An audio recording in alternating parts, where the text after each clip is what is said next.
Hello, fellow followers, and welcome back to the Physical Media Show. Tonight, live with Runner and Tom from all the Midnight Zeds channels. How you guys doing tonight? All right. Yeah. Okay. Hanging in there. We're alive. We're well. So at least I'm not sick anymore. Yeah. There's that too. Definitely. I tell you, that was bitch being sick for a month. Right. Well, I'm glad you're better, and we're here talking about some movies again finally. Yes, movies, and more. So let's go over what we got. Is there anything new we want to talk about that's coming out? It's been pretty slow lately, actually. Well, you did a video earlier this week, but Yes. The basics, I got a couple of here. There wasn't a whole lot. The Batman comes out May 24th. Looks like Fargo was confirmed, but we still don't have a date that I know of. They just said summer. We got Taking a Pelham 123 from Kino on 4K, Out of Sight, which I think we brought up last week. Killer's Kiss. Stanley Kubrick's Killer Kiss, yeah. Yeah, and then Desperado, I believe, was one you brought to my attention earlier today. That was me. Yes, that was. Or Runner. Surprisingly, Runner. And I guess it was in the it was an announcement in the new 4K for Henry Portrait of a Serial Killer. Serial Killers. Yeah, I know. I've been flubbing today too. So yeah, and then other than that, just a couple of Eddie Murphy titles from Paramount that you mentioned. We got Harlem Nights, Boomerang, and Raw, which I was excited about. Yeah, about time that gets a Blu-ray. Yeah, I got the DVD still, so same. And Thursday, Heavy Metal comes out on 4K. Yeah, that's cool. Which I watched for the first time last night. Or you mean next Tuesday it comes out? Well, yeah. Well, Tuesday already passed, so that's why. You said Thursday though. It doesn't come out till Tuesday. Next Tuesday. Oh, I meant to say Tuesday. My bad. Yeah. I wish it came out Thursday. I'm just hoping by getting it because I didn't get a specific title that came out this week. If you watched the show earlier, still didn't get Robocop. So Robocop, pissed. I know. I've seen people posting their Robocops everywhere, and I'm like, Tom ain't got his. That's like, poor Tom. I didn't pre-order or get mine yet. Some people even find them at Best Buy. Yeah, Best Buy has them sometimes. Not mine. I found none at Best Buy, and they started like rearranging a lot of shit. I am old enough to watch Heavy Metal. Shut up. You're only 12. You just had a birthday. Fuck off. Sweet little 16. So yeah, I'm allowed to watch a movie with more than half of its runtime with boobs. Okay, it's okay. Does your mommy and daddy know? I could stay up past 10 too. They don't give a fuck. I don't have a curfew. They don't give two shits. So yeah, slow week in the Blu-ray DVD for. Let me double check Blu-ray.com, but I think I got major ones anyway. Yeah, I haven't seen it. Oh, I think I saw Ex Machina. It's getting another re-release. That was already released. I remember seeing that, and I'm like, Men in Black as well. Yeah. And I didn't even know till Tom told me. I didn't even know Men in Black already had a 4K.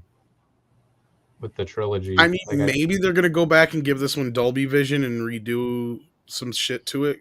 I mean, but I doubt it because it was one of the early 4Ks they released. And it's weird timing consider the whole Will Smith situation. Well, I don't think that... I think that was kind of a... I mean, I don't think that had something to do with it. It's just they clearly were trying to cash in on the 25th anniversary. But no, at this point, as far as I know, it's still the same disc. But if I hear anything different, if anybody else does, we'll let you guys know. Because it's as of right now, I don't plan on rebuying it. Although the Steelbook does look kind of cool, unless they add something new to it, then there's no reason for me. I'll buy. I'm kind of glad it's coming out with just the one movie with the Steelbook, just because I don't like any of the sequels. I don't blame you in that respect. Like, I think that's kind of the reason why I bought the trilogy, because I don't think you could buy it separately prior to this. I think that's one of the main reasons why I think it's going to be just the one we already got. Yeah, I got the Jurassic Park series treatment, where if you want Jurassic Park on 4K, you got to buy all 5 movies. Yeah, so that's why I like waited. But I did mention Harlem Nights, right? Yes, Harlem Nights and Boomerang. Yeah, it's just been really slow. I wasn't going to. I needed to do a video. I got a question. Why? I wasn't going to do one, but I figured I needed to do one, so I just cobbled some stuff together. Why is Ex Machina getting another 4K release? I'm just like, I remember seeing that in my feed, and I'm just like, it already has a 4K release. Is this a reconvert or something? It could either be an anniversary and they're just putting it in a steelbook because it was probably a popular title, and or maybe somebody else picked it up and they're doing a remaster. Who knows? I've never even seen it. It's not that old, I know that. Yeah. But it's one of the few movies that I know of, I believe, that was finished in 4K, even though it was shot in digital. Is it a good movie? I haven't seen it, but I have it. I've never seen it either. I've heard it's not too bad, actually. I think I bought it like on a Black Friday deal for like cheap on 4K, and I just haven't cracked it open yet. Yeah. It's one on my list. I just know that it's a robot android chick and that Oscar Isaac. Yeah, I was going to say, Oscar Isaac's in it. Yeah, I've heard it's really good, though. So yeah. It's Danny Boyle, right? He directed it, I think so. Yeah, his movies are pretty decent for the most part. What other movies has he directed? 28 Days Later. I'm trying to remember all of them. Sunshine. I can't remember the rest, but yeah, they had some action thing, and I can't remember what it was. Those titles sound familiar, but I don't think I've seen them. 28 Days Later is a zombie movie, and I have Sunshine. Sunshine is awesome. I actually like that movie. Cillian Murphy, Chris Evans. Yeah, that about him and trying to restart the sun. It's actually a really good movie. The zombie movie, 12 Days Later. Didn't he direct one of the Bond movies or something like that? 28? Is it 28 or 12 days? It's 28 something days like that. I want to. Did he direct one of the Bond movies? I'm trying to remember. Maybe he was up for one. I think he wanted to direct one. I can't remember now. Actually, I think he was attached to the last one, though. I think he ended up. I can't remember now, but I think he left. Oh yeah. I know he's a fan of it.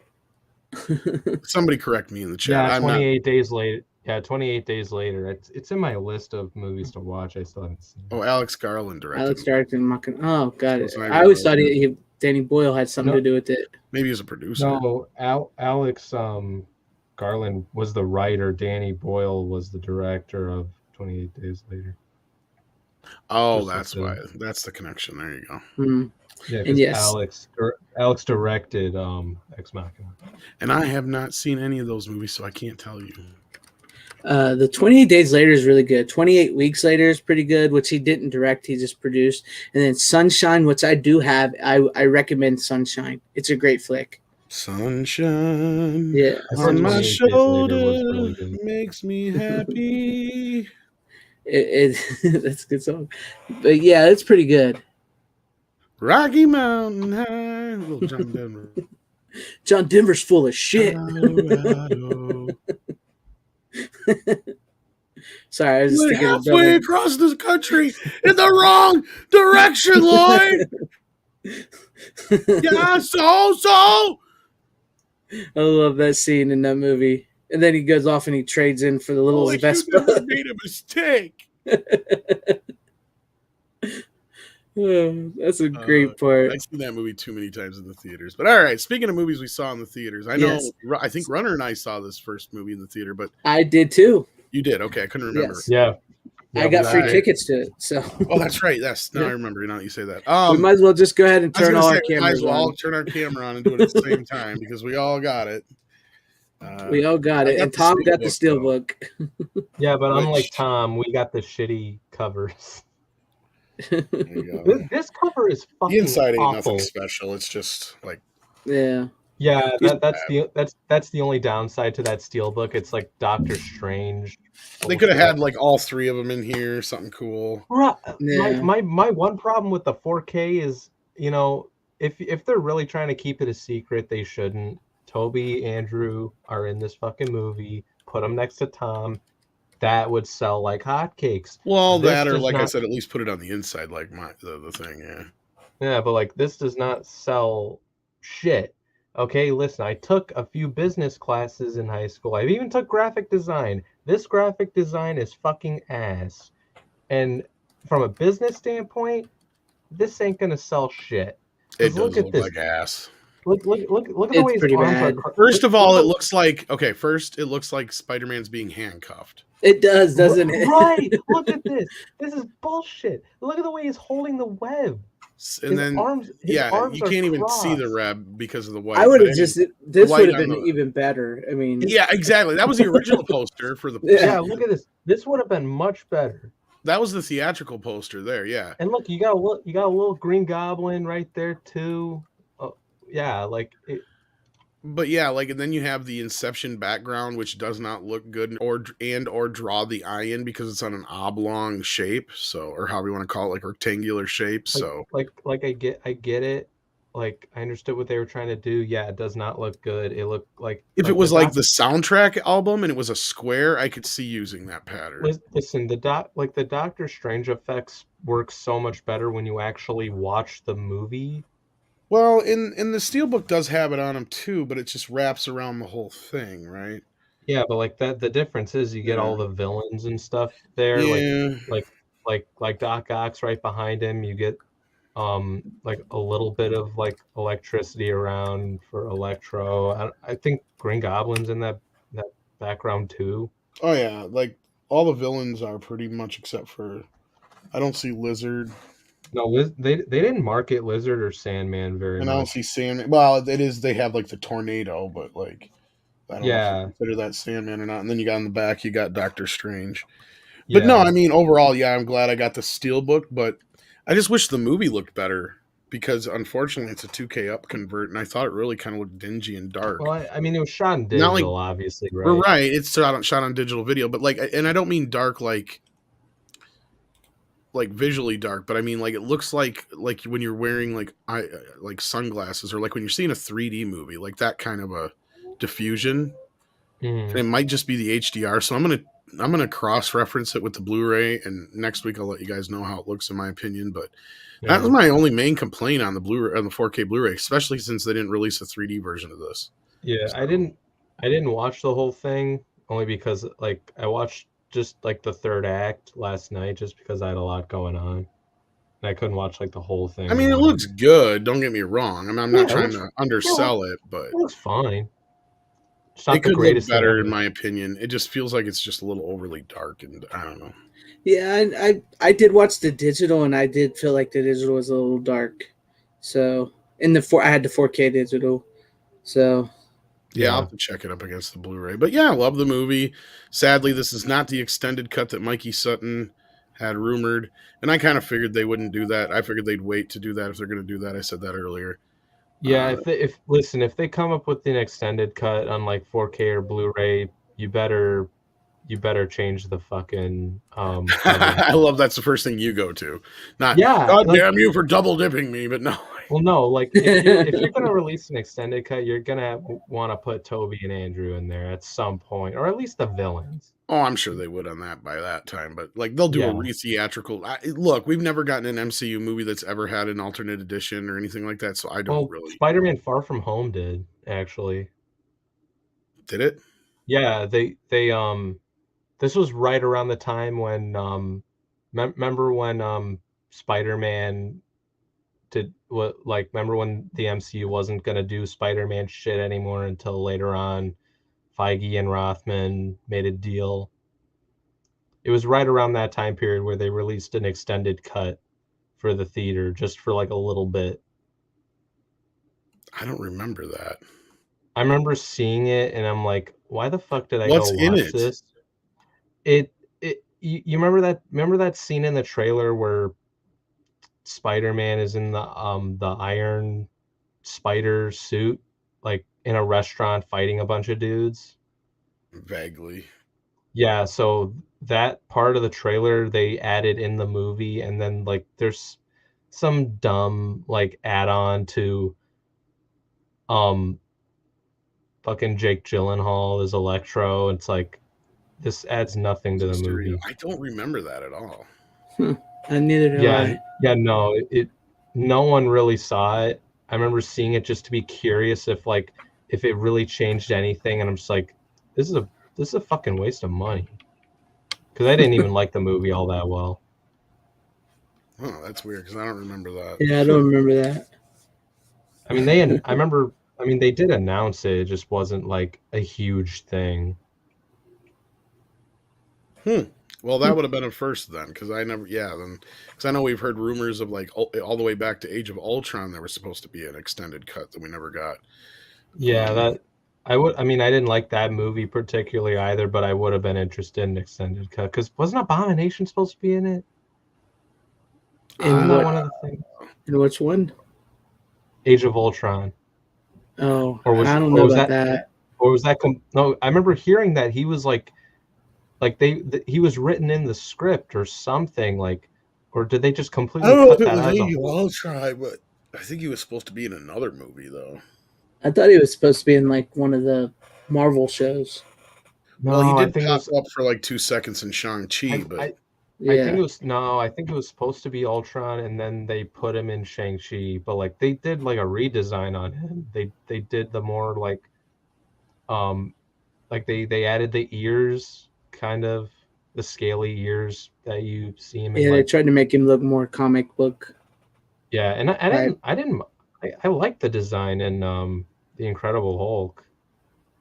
Yeah, it wasn't bad. But it wasn't bad. I mean, the movie's not even that bad either. It's underrated. No, I think it's probably the best Hulk movie there is, to be honest. Yes, and Edward Norton is the best Hulk. Or Bruce Banner. You know what? Maybe later tonight I might give away the digital copy to Spider-Man No Home here before we close it out, because I already have it on digital. So I might do that here. No Way Home might find a way into your home today. Yes. On digital. Yes. And I got to keep an eye out because they are actually playing the tornado sirens here. I was wondering what that was. Yeah, if you heard them, did you hear them? I didn't. We're under a risk. I wasn't quite sure what it was. I was like, ooh. Yeah, we're under a risk of storms tonight. So I got to keep an eye out. A warning or a watch? Because I think a watch is worse than a warning. I think I'm not watching the news, but it was just a watch earlier. I'm not getting any alarms. I can't remember which one's worse anymore. Shit. Yeah, I think warning's worse. I don't know, but it's not doing anything right now, but I think they're just alerting us. You might be right. I probably got them flipped. But, yes, there we go. Everybody's first pick of the night just so happened to be Spider-Man. So I hope you guys all enjoyed that. And hell to everybody in the chat that showed up. Sean Stackhouse. Where's everybody at? I've went blank. Anthony Draven, Tyrell 72, HVP, Random Brad Creator, Brian Barth, and Tom. I think Brian Barth wants you to answer this question about: do you honestly think Kubrick abused Shelley Duvall? Where did people think that from? No, I don't. And then a lot of people get that just from her later interviews and stuff like that. Yes, and Vonosphere Studios, who we had on here last week, is in the chat. You know what? The Dookie Flashwater. Nice. Oh, nice. Oh, yeah, what's up? He was in the chat. Well, I gotta say this. I gotta say that. Oh, my bad. You go ahead. I was just gonna say the best review I've heard so far of Spider-Man No Way Home comes from my friend's grandkid. It's a good movie, but Spider-Man doesn't win the movie. That's pretty funny. Like, I'll say this about No Way Home. It's probably the best theater experience I've had in a long time, considering the whole, lockdowns and shit. I'll admit, objectively, you can say that there are flaws with the movie, but from a fan perspective, it's fucking. Honestly, nothing really stands out to me unless you're going to sit there and really kind of question some of the multiverse stuff. To me, my only big takeaway from it was what it really kind of made me stop and think is wait, well, if nobody ever knew he existed, then wouldn't his aunt still be alive and all that other stuff? Because it wouldn't retroactively basically make it like he never existed. But Yeah. like that one's the only part of the movie I really had a problem wrapping my head around the logic of it all. But other than that part I was thought it was fine pretty with. good. It's probably the best Spider-Man No, movie I've seen since the Sam I Raimi agree. ones. To be The only other honest, thing it's missing. There's one thing I thought it was missing, and this was just a personal thing. I thought there should have been a quick scene, even if it was an end credit scene, since we had Venom at the end. If you had Topher Grace's Venom, like crawling up a building, going, "I'm gonna get Spider-Man," and all of a sudden, eats his head right the fuck off. What Tom Hardy? Yeah, that would have been the other Venom. That would have been funny. Cool. I know that Venom was actually supposed to play a larger part in the movie. He was actually supposed to be in the battle on the Statue of Liberty. But I remember because after seeing Venom 2, which was kind of a disappointment in my opinion, after seeing the end credit scene for that, where they kind of like they show off Tom Holland's Spider-Man in the news, I'm just like, holy shit, is Venom actually going to be in No Way Home? Because that would actually be fucking cool. Well, he technically was like, but yeah. But what he did is he left behind. What was he replaced by Lizard or some shit? I don't know, maybe. No, that would. I don't think they found a way to work him in. Here's what I've heard, and this is just pure like hearsay or whatever you want to call it. I heard that he's not a fan of the Tom Holland Venom, Kevin Feige. So what he wanted to do was find a way to have his own Venom in the MCU version, and that's why the symbiote left behind a piece. That makes sense. Where I thought it would have been funny had the symbiote. He's not a fan of Tom Hardy Venom? Not a fan of that version. I don't necessarily mean he's not a fan of Tom Hardy. He wants the bad Venom to fight. You said Tom Holland. That's why I was. Did I really? I'm so sorry. I meant Tom Hardy. My bad. Yeah, like he wants a bad Venom. He doesn't want the anti-hero Venom. That's what he wants. Yeah. That makes sense. Like I saw that coming when a little bit of the goo was like still there in the bar. I was like, okay, yeah, they're gonna make Tom Holland Venom, or they're gonna give him the black suit. You can tell it's like he helped spearhead, I believe, like the first Venom movie and a little bit, So I think he really just wants his own Venom. Yeah. I'll say this. It was a big missed opportunity in this movie. The fact that we didn't get. We barely got any interaction with Tobey's Spider-Man and Willem Dafoe's Green Goblin. Very little, but yeah. But I think the way they set that up, it was more meant for Tom Holland's Spider-Man to go head to head with him. I mean, that was a great scene. Like the scene where he's like beating the shit out of each other. Like in the very end, I was like, that's probably some of Tom Holland's best acting I've seen. Thank you, HVP. Honestly. Yeah. I will say this with one other gripe. Because you had almost the perfect Green Goblin this time, right? Mm-hmm. That was one thing us fans hated about the first movie was the fucking mask. They got rid of the mask. Yeah. Now you had an opportunity to actually make Willem Dafoe look like the Green Goblin, since he already does anyway. Yeah. When they stick him the first time, they should have had that, because remember, he was helping Peter put that formula together. He should have had that be like a super formula and been like, yeah, they just made me even more powerful, and like turned his face green and all that shit. Yeah, that could have been interesting. That would have been bitching. Yeah. That would have been cool. Like, here's the thing. Would have been better than Crack Goblin. That's for sure. Oh, don't even get me started with Crack Goblin. I'd have been like, because that would have been cool, because you didn't care shit. You just made me even more powerful. And like just turned all green and hulked out and shit. He could even stole part of the formula from Bruce Banner. Yeah. Oh my god, that's true. Yeah, that would have been great. I was perusing through those files and I found that big green guy. Kind of like the color green. Yeah, and like the suit, I'll admit, like the new like upgraded suit was already pretty bitchin', but like, yeah, if his face turned green and shit. Because they had the purple hoodie and everything. That was the only thing that was I missing. know. Right? It was the face. I know.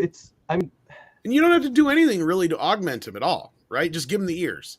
Maybe a little thin. He's got the nose. He's got everything else already. You just got to paint him green. Right. Pretty much, yeah.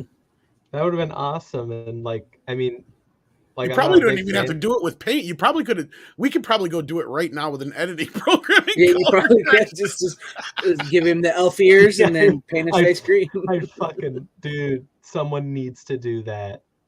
But Like the new. it is one of the few ones where you actually had there's really not a whole lot of gripes. There's a few gripes, but for the most part, Yeah, it's just it's a really decent, good movie. I mean, listen, I'm not a big fan of Jamie Foxx as Electro, but the design was way fucking better. I will say the second time around seeing it, he didn't grate on me as much as he did the first time. I'll give him credit for that.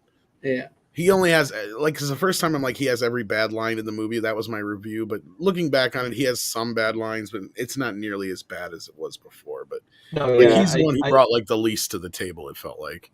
Besides, exactly. That was my thing. Like, because here's the thing, like marketing wise, the three villains they marketed in the trailers and just everything in general were Doc Ock, Green Goblin, and Electro. Oh no, there's one other gripe I had. Sandman should have started helping the Spider-Man right away when Electro said he wasn't going to let him go back. At that moment, he should have flipped. Yeah, exactly. Yeah, the whole I think they didn't do that because they knew Doc Ock was going to be the one that flipped. No, but still, I get what you're saying. Yeah, I get why they did it, but you're right. He should immediately start helping them. I feel like the time he like Flint Marko really should have flipped was when he actually like started interacting a little bit with Tobey's Spider-Man because of that interaction they had in the third movie. Like that would have made a little more sense. It's like, well, I mean, he was already kind of neutral at that point. So he just wanted to go home, right? And that was the whole point, right? That's what he said. He said he don't give a shit. He don't trust anybody. He just wants to go home. That was kind of his whole point, No, but overall, you'll go ahead. I was gonna say, I feel like there could have been a little something else.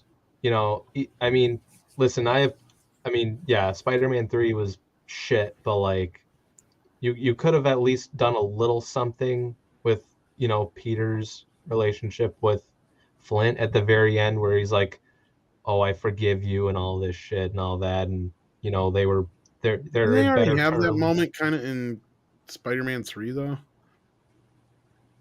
What do you mean? Because doesn't he live and doesn't he kind of forgive him at the end? That's kind of the whole thing. Yeah. Unless I'm misremembering something. In Spider-Man 3, that's pretty much it. Why would they rehash that already? Yeah. I'm not saying that they'd rehash it, like not so much that they rehash it, just like, they're in better terms and all that, and it's that's part of the reason why when he already knows, like at that point with Tobey being there, that once he hears Electro say, "I'm not letting anybody go home," that he would have, like, that gives him even more incentive. First of all, Tobey's there now. So like you said, he already knows that Spider-Man. They kind of made their peace. Right.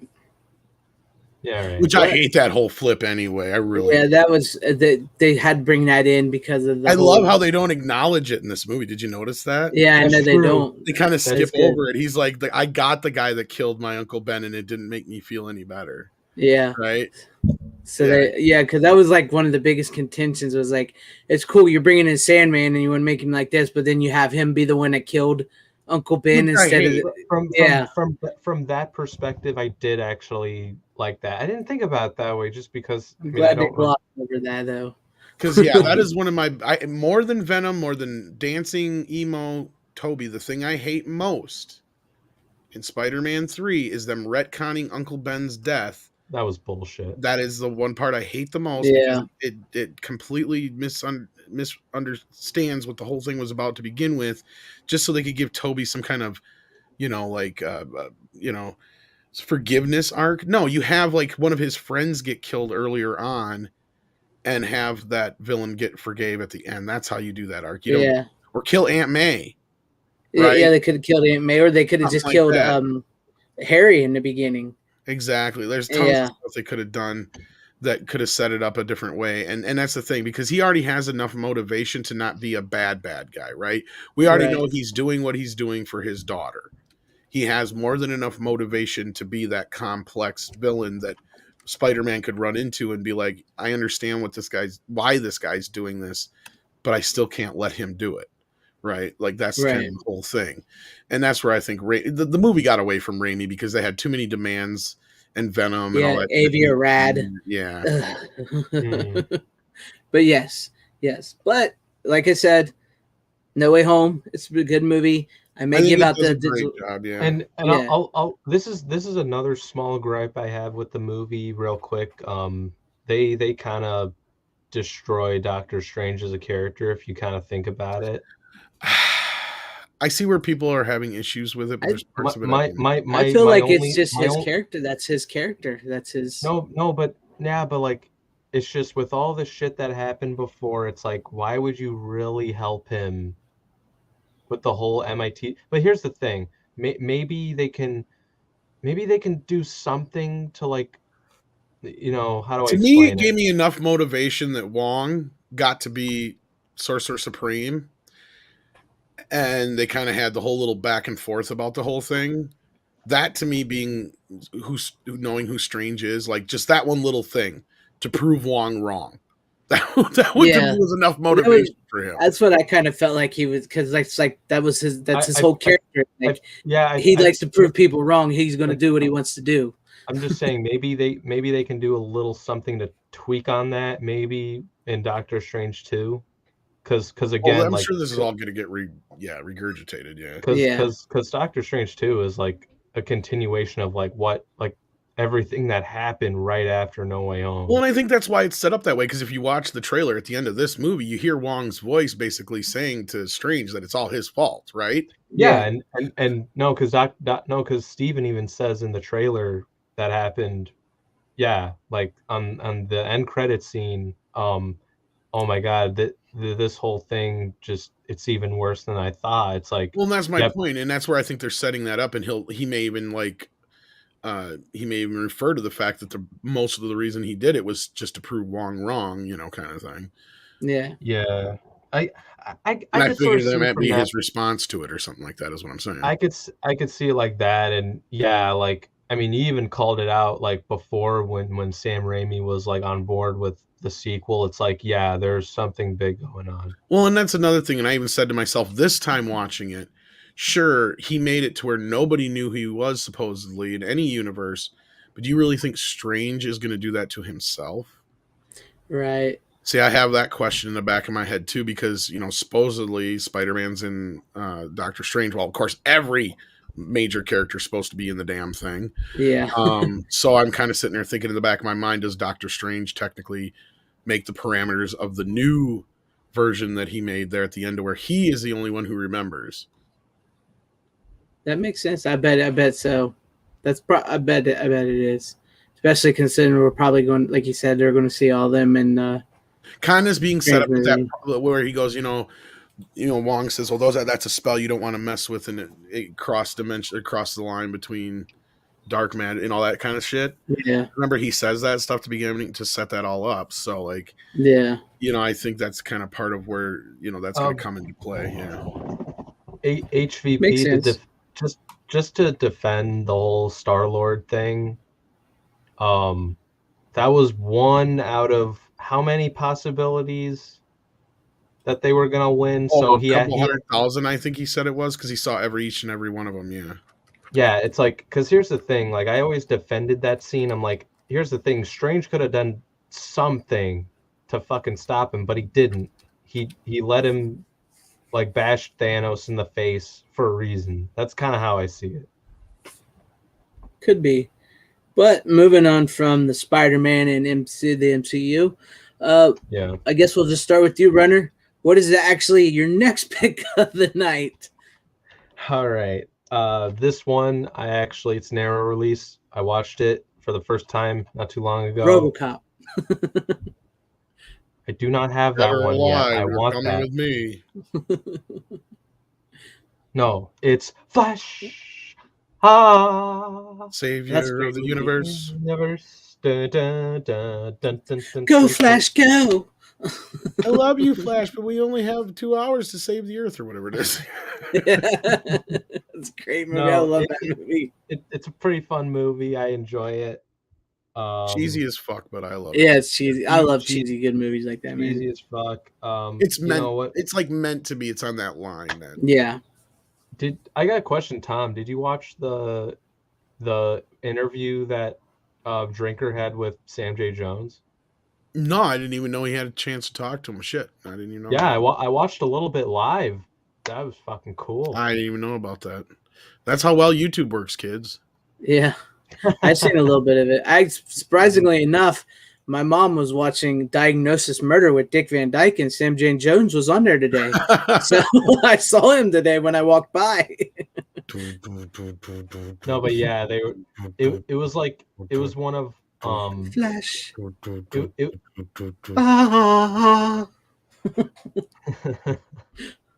Yeah, that was a cool intro, man. It is. It's a great movie. Yeah, really good movie. Great cast. Timothy Dalton's great in this. Who's the guy that plays the villain again? Max von Sydow. Sydow, yes. Yeah, he's really good in this. I like to play with things a little. I love the fact like he's like this chick that he just got from Earth is like so hot, and he's like, she's even better looking than my daughter. The best part is like he's like, Earth. You name a planet after Earth. Why don't just call it dirt or whatever? Yeah, let's call it dirt. And a great soundtrack, of course, by Queen. Yes, the music really pops it off in that. Definitely. Yeah, that's a big part of this. Well, movie. It helps add to the campiness of it. Because I mean, people always call Batman the original show with Adam West campy, and I agree with Script Doctor. It's not really camp, and it's not even really satire. It's being very genuine to the comics. It's just on two different levels. It's genuinely trying to be humorous, but at the same time be serious. This, on the other hand, is straight up fucking camp. Yeah, they are taking the concept of what was. They're giving you the cheesy effects on purpose. They're not trying to be Star Wars. Right. Yeah, like at no point do you get that vibe. I mean, if anybody wanted to accuse this movie of banking on Star Wars, they'd be completely wrong. Because not only that, this movie was actually in pre-production. I think before Star Wars was even a thing, but it just took a while to get made. But like, yeah, like this is a straight up homage, love letter, at the same time, tongue in cheek, having a little bit of fun with the whole idea of what Flash Gordon was back in the serials. Right. I agree with you 100%. Yeah, I agree with the whole camp thing because to me, I got a decent amount of vibes from Lynch's Dune with Flash Gordon. Maybe that's just me.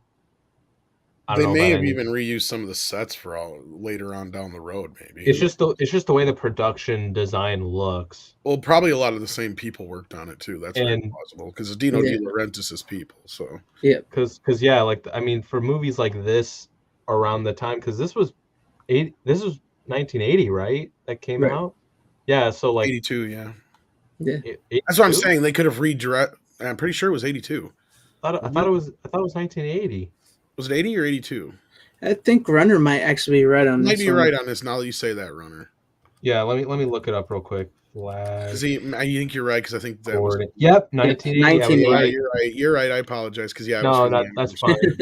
Yeah, like it's like for that time because you know they probably got reused for Conan and then probably Dune, but yeah, who knows? Yeah, Dune I think was like 4 years. Yeah, Dune would have been a couple years after. Yeah.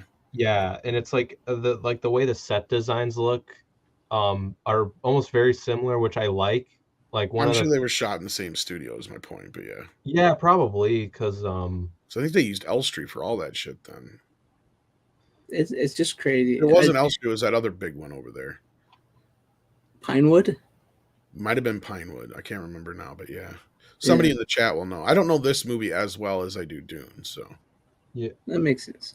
I know that. I mean, I don't know much about Dune either. I remember trying to compare and contrast to the new one when I saw. Well, I know Dune, and I know Dune and Conan the Destroyer were being shot simultaneously, side by side. They were using a lot of the same kind of people. One of the things I did really like about Lynch's Dune was like the way the set designs looked and all that, and I loved the score for Lynch's Dune. I agree with Tom on the score on Zimmer's score and Villeneuve's Dune. Like if you were to put the score for the Lynch version in the new movie probably would have blown my fucking mind.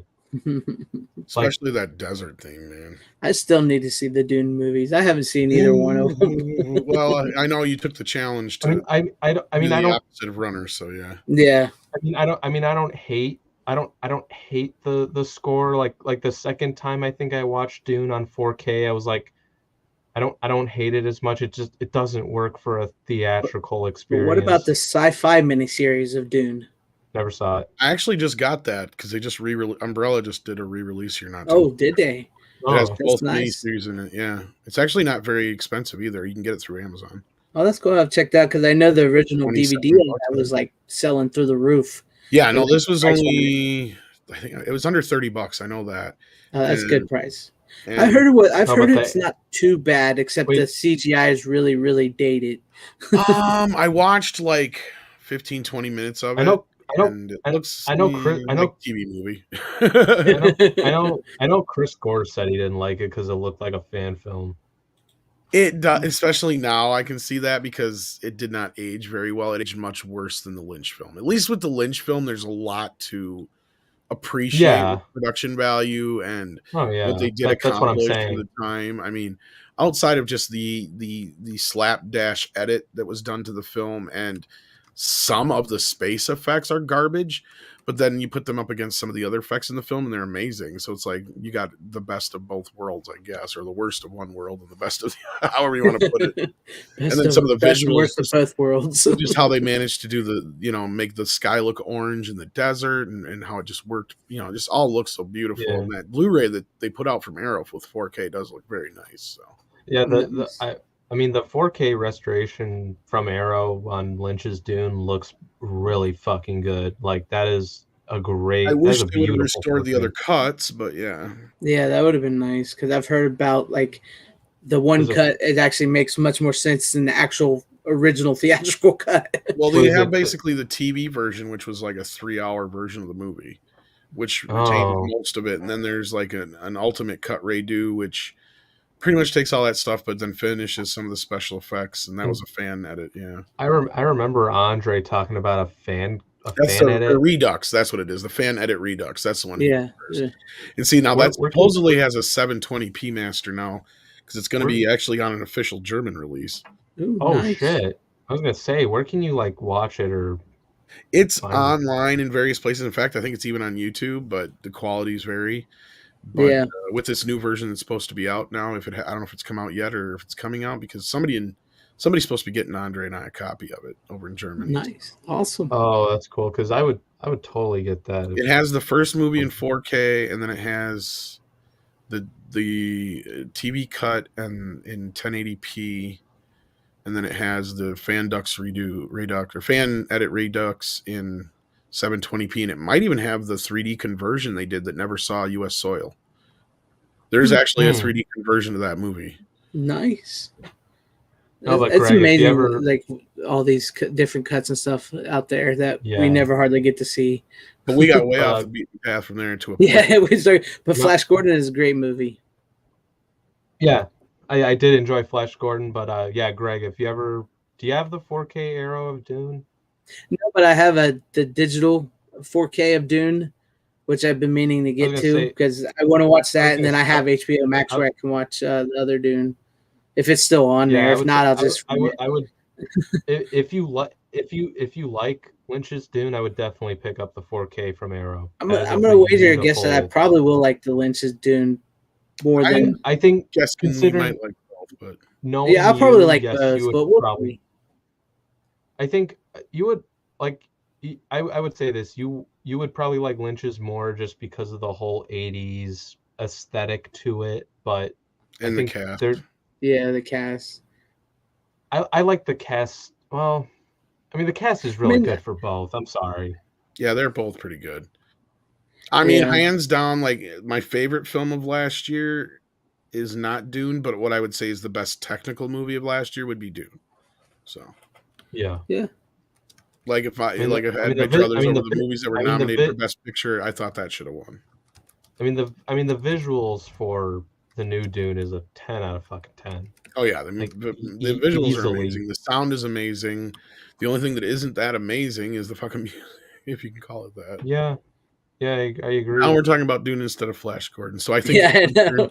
I guess it's my turn to do my first. Mike said, "I wish I could have made it to discuss Flash Gordon." Yeah, if Mike was here, Oh, we yeah, would you're a big definitely fan. talk about Flash Gordon more, because I could definitely see him being more of a fan of it. Because I just watched it. That's the thing, and I got a lot of Lynch Dune vibes from it. That's that chick movie, ain't it? The 355. Yeah, 355. That all chick spy movie. You have my sympathy. I ain't gonna watch that shit. Well, speaking of what's his face who was in the chat earlier, Von Esper. Yeah, Von. Von Esper. Because I actually have a couple of B movies tonight, so I'm going to start off with my A movie besides Spider-Man. All right, what do you got? Well, as you know, I was on my courtroom kick for a while. Yes. And of course, the Francis Ford Coppola kick as well. Considering he's getting a lot of great release. It needs a new release because this has not been released in so long, and I believe it's one of his undersung films. Most people don't even remember it half the time when you bring it up, but it has Danny DeVito and Matt Damon in it. I think I've seen that. And I believe it isn't even it's in widescreen, but I don't even think it's 16:9 enhanced. That's how old it is. It's just letterboxed. Yeah. So I recently imported this from Japan. Nice. Is it any better? Yes. Yes. I mean, it's produced by Paramount. I mean, it's a little bit older Blu-ray, but I mean, for the standard of, it's up to a U.S. standard Blu-ray. The only thing it doesn't have would be subtitles for English. It does have English audio, and it plays in my regular player. So even though it says Region 2 on it, or whatever I think it does here. Or actually, maybe that just means two different. Actually, that's probably not even a region. That's probably just two different subtitles, because there's like two subtitles on it, but of course neither are English. But no, the movie looks great. It does need a remaster just in general. But I mean, as far as the time period this probably came out, because I couldn't tell you, because it doesn't have the years on it in English anyway.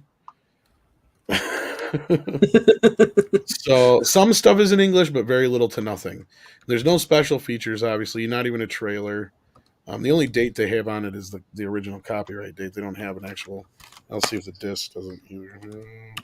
No, just 2017. So it's a couple years old, but it's not the best print, but it's not the worst either. It looks pretty good, but the movie itself's decent. Like as I said, it's directed by Francis Ford Coppola. Refresh my memory, because I think I've seen this movie before. Because it's Matt Damon and Danny DeVito, and they're lawyers, right? Yeah. Yeah, I think I've seen this one, but I'm not really sure. It also has Mickey Rourke in it too. John. Okay, yeah, then I have seen this. Yeah, he's basically the basic outline is he's fresh out of school. He hasn't even took the bar exam yet. He's working at this I think it's a restaurant bar or whatever, and he gets sucked in by the mob guy to work for this shady law firm. But it just so happens that the law firm's kind of like you work on your own basis kind of thing. Right. So he brings his 3 cases that he has with him, and he gets assigned Danny DeVito to work with him on one specific case, which is against an insurance company who keeps denying this kid who has leukemia. And so that kind of kicks that off, and that's his first real trial that he ends up having to go to as well. Yeah. But his other cases is this little old lady he's drawing up a will for, who he ends up moving into her back. She has like a guest house, so because he needs a place to live, so that works out for him. And then his other client was shit. No, I can't remember. Yeah, but I did think I've seen this. Too, I'm trying to remember. It's fuck. I'm trying to remember. Anyway, regardless, I don't think I can't remember. It doesn't even matter. But it doesn't tell me shit on the back here either. Yeah. But anyway, the main whole focal point is really like him taking on this case against the insurance company. Maybe I'm misremembering. Maybe there isn't a third case, but I could have swore, because I think he says he had three folders. That's why I think. Yeah, I do think I vaguely remember seeing this movie. One of his cases, I think, familiar. Something happens to it, but it gets taken care of right away, and I can't remember what it is. But anyhow, Yeah, it's one of the gazillion Grisham adaptations from the 90s, but it's one of the best ones in my opinion. Yeah. That's when Matt Damon was on his hot streak right after he got real famous. Yes. Yeah, Yes. big deal with Matt Damon being in it. And Francis Ford Coppola, I believe, was for hire for this because it isn't even under. Oh no, it does say in association with American Zoetrope. I didn't remember seeing it in the titles. But the whole point of the title, The Rainmaker, is the case that they take on for the against the insurance company was what supposedly is called a rainmaker, right? Right. Or when you think you got them by the balls, and because they want to settle right away. And yeah, it's a very not convoluted, but very nuanced kind of tale as it weaves its way into it. And yeah, I did recall that it was Coppola's last mainstream film. Yeah. But yeah, it's a really good film. You kind of vaguely remember it. Sounds like. Yeah, I do vaguely. I do because I remember Claire Danes and Matt Damon and everything. So and Danny, so like that stuff, it's jogging my memory. So, but it's been a while since I've seen it. I mean, so, yeah, he plays the typical bleeding heart lawyer kind of thing. Yeah, lawyer guy. Yeah, but I'm surprised that DeVito's great in it too because he kind of plays the guy who's kind of in between. Because he clearly is, dirty, but he's also at the same time he wants to do the right thing. He wants to help, yeah. Yeah. He always plays good at that type of role. And he's great as the go-getter, as his little and stuff, yeah. But I'm surprised that it does not have an American or North American Blu-ray release. A decent release that I know of, unless it's gotten released since that I was completely unaware of. But that DVD that I showed you was the last release I had until, because I remember seeing that. I'm like, God, that's one that I need to get upgraded because not only is it old, but I don't even think it's in technical widescreen because I remember, I had to stretch it out to watch it the last time my dad wanted to watch it. That's crazy, especially considering one of the movies I got here tonight that's on Blu-ray, and that has a Blu-ray, and that one doesn't have a Blu-ray for America. It wasn't a huge hit or anything when it came out, but I don't remember it getting of all the John Grisham films. I think it was one of the least lambasted. In fact, I think maybe even I don't know if both Siskel and Ebert liked it, but I think one of them did. Somebody will have to remind me, but it was probably Siskel. Sony Classics, Tim Roth, Sony Classics isn't exactly mainstream. It's close enough, I guess. But that's a good one. I have to look into that one because I do think I remember seeing that. Pretty affordable considering I had to get the Japanese version. It's on Amazon right now for like $20-some, I think it was. Oh, that's not bad. Yeah, I wouldn't normally want to spend that kind of much, but it's a good movie, and I'm like, I have no idea when it's going to get released again. Even though, in my luck, considering Francis Ford Coppola is putting all his movies out in 4K, it'll probably get announced for 4K next week. But yeah, watch it. It'll be the next one. I feel like he has a few movies that are a little bit higher on his list, but I don't know. Yeah. But that's a good one. I like that, man. I have to look back into that because it has been a while since I've seen that, but it does sound very familiar to me. I hope Coppola makes Megalopolis. Supposed to. I think he is. That'd be nice. That's his plan. And is it true that Zendaya's in the movie? That's what I've heard. I think she was one of the people mentioned for the upcoming cast. Yeah. They like to put her in everything nowadays, don't they? Yeah, I'm surprised she's gonna be in a Francis Ford Coppola movie. Because I rewatched Spider-Man No Way Home earlier today. Yeah, she's pretty good. I think a lot of people have given her too much shit. She did a really great job in this one. Maybe not so much in the first two, but this one I think she really did. Yeah, because I really hated her in the first two, and this one I was like, okay, I get it. I get why she's here. Well, this is. I mean, this is why it surprises the shit out of me. And listen to me, I barely watched Disney Channel, but you got to remember that's where she came from. Like with her career, that's what started it all. And then she started doing, blockbuster shit like, Spider-Man and then Dune. And I'm like, really? She's in Dune? And, she's working with someone like Denis Villeneuve. And I'm like, really? Like they cast Zendaya of all people for this role? And then later, I really liked her in No Way Home. I was like, yeah, she was really fucking good. And this was probably the best performance I've seen her in personally. It's just crazy. So, it's just crazy that the director of the fucking Godfather like she's gonna be in a movie like that he's gonna direct. That's crazy for me. Yeah, it's when you know you hit it the big time. But no, I agree, Brian Barth. I hope he makes it because I would love to see a movie that he makes now in the theater. I would love to fucking see that. Yes. All right. Well, I guess I'll go on to mine. So I don't even care if it's shit. I'll see it anyway. Now I sort of got into a little raunchy 80s comedy kick myself after I watched the video.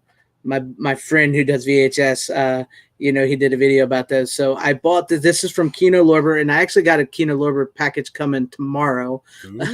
But I have Fraternity Vacation. I need that one. And this stars. You just remind me of more Kino ones I need. I know. I went on that sale and I bought a bunch. They're due here tomorrow. But this I'll have to check.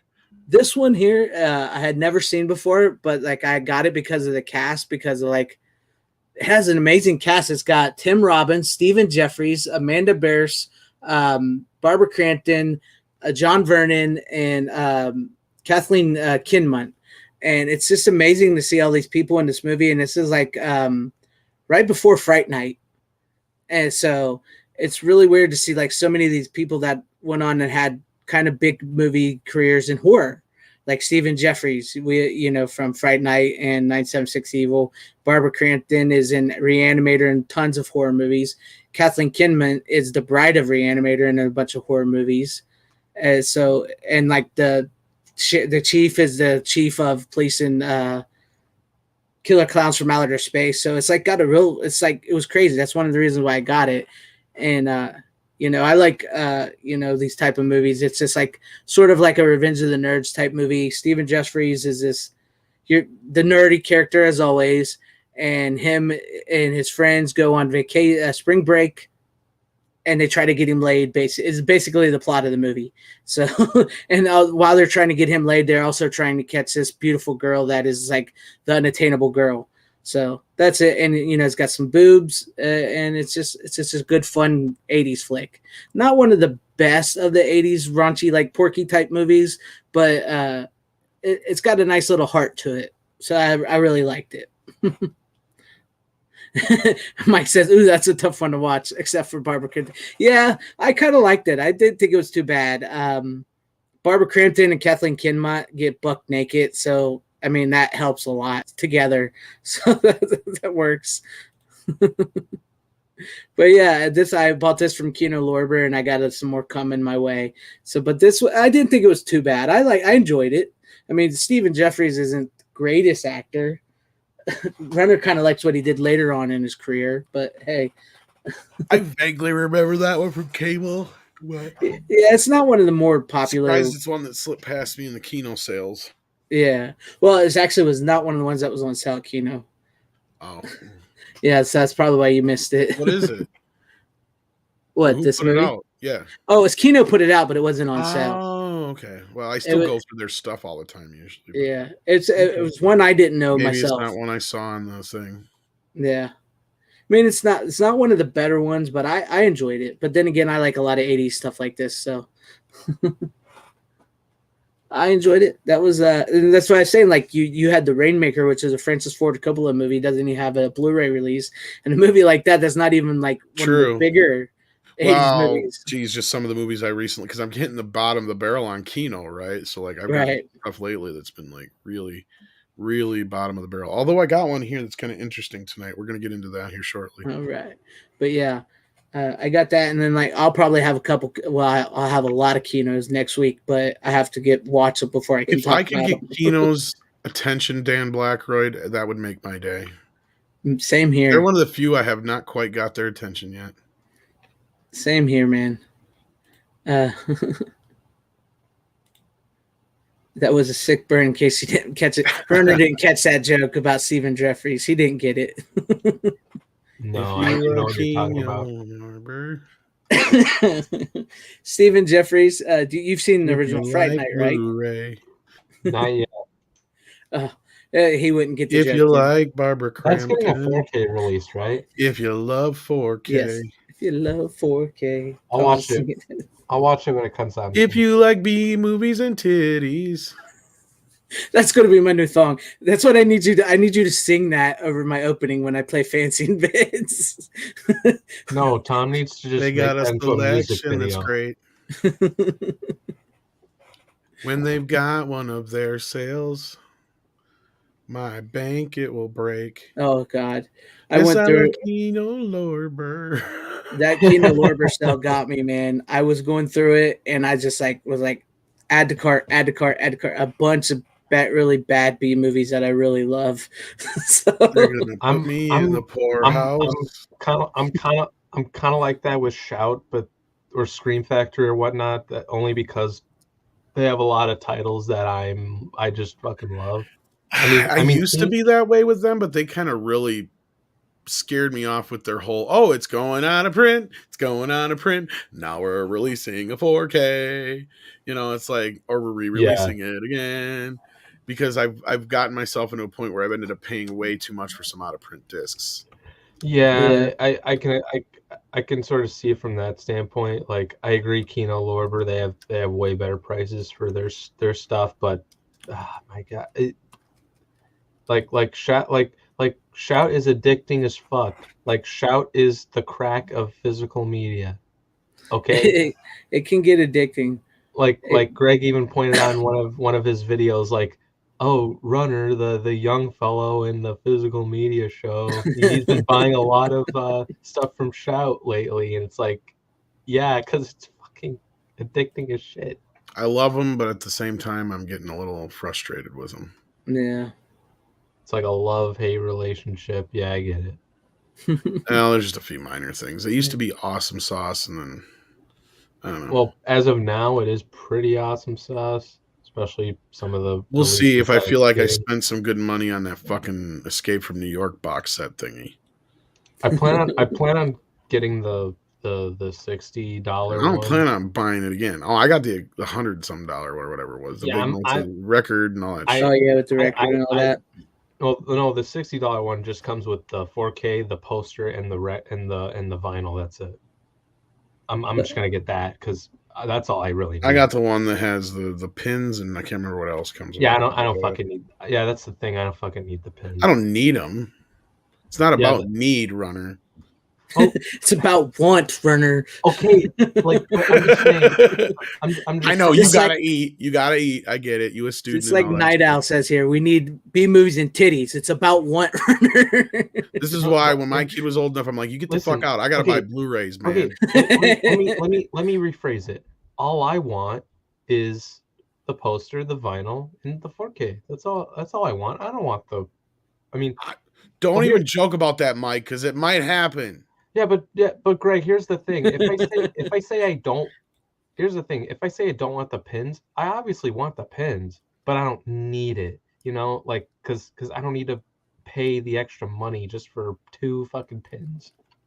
You understand what I'm saying, Greg? No. You dumb. Dan Blackroyd, I feel your pain. It's simple English, buddy. I ordered straight from Imprint or whatever, and I'm still waiting on my package. I think they're holding it off for the Warriors. That's why I haven't got it yet. Because I ordered the last month's deal, which everybody else already got, and I'm like, what the fuck? You talking about the one that comes with the theatrical and the... Yeah, because last month I got the whole... I need to get that. I haven't seen the Warriors in so long. Now, Warriors, on the other hand, I just got the Warriors by itself because I already have the director's cut on Blu-ray here. But Mike wants to know, you get Robocop yet? Fuck off, Mike. No. Not till Friday. Fuckers. Mike, I fucking love you. That's hilarious.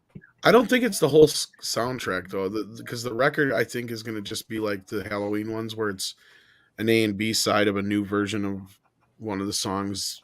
1 or 2 of the songs from the soundtrack. That's what he did for the Halloween ones. Yeah.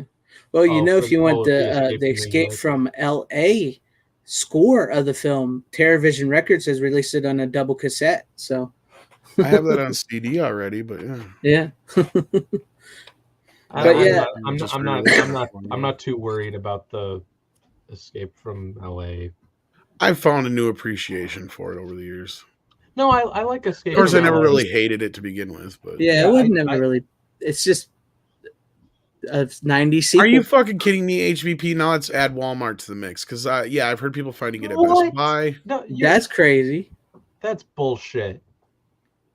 I've seen some Scream and Shell Factory at Walmart, but I've never seen Arrow there yet. No. Well, Arrow's fallen into the same trap, and that's one of the reasons why they're on my shit list right now as far as Shell Factory goes. Damn it, dude! HVP. I didn't get enough time to watch all those Halloween movies before Halloween, fuckers. After Halloween, what's the point of watching a Halloween movie? You don't watch another one for 11 months. That's just the way it works. That's pretty much like don't watch the Halloween or Christmas movies till Halloween or Christmas. Fucking ain't right. month beforehand, good to go. Yeah. Maybe September if you're feeling really emo that year or something. Like, okay. Or fall comes real early or something. I can understand that. But no, you can't be. It's just a thing. You can't do it. And that pissed me off. That ruined my whole fucking set of plans. I had that whole day kind of set aside for those movies to show up and be there and da-da-da-da-da-da. And here all these other fuckers are showing the ones they got at. I got it at Best Buy. I was one of those. I know. It was a complete accident because I don't blame you, man. I mean, I've been tempted too. Even if I had had it coming in the mail, I've been like, mother. I had it pre-ordered.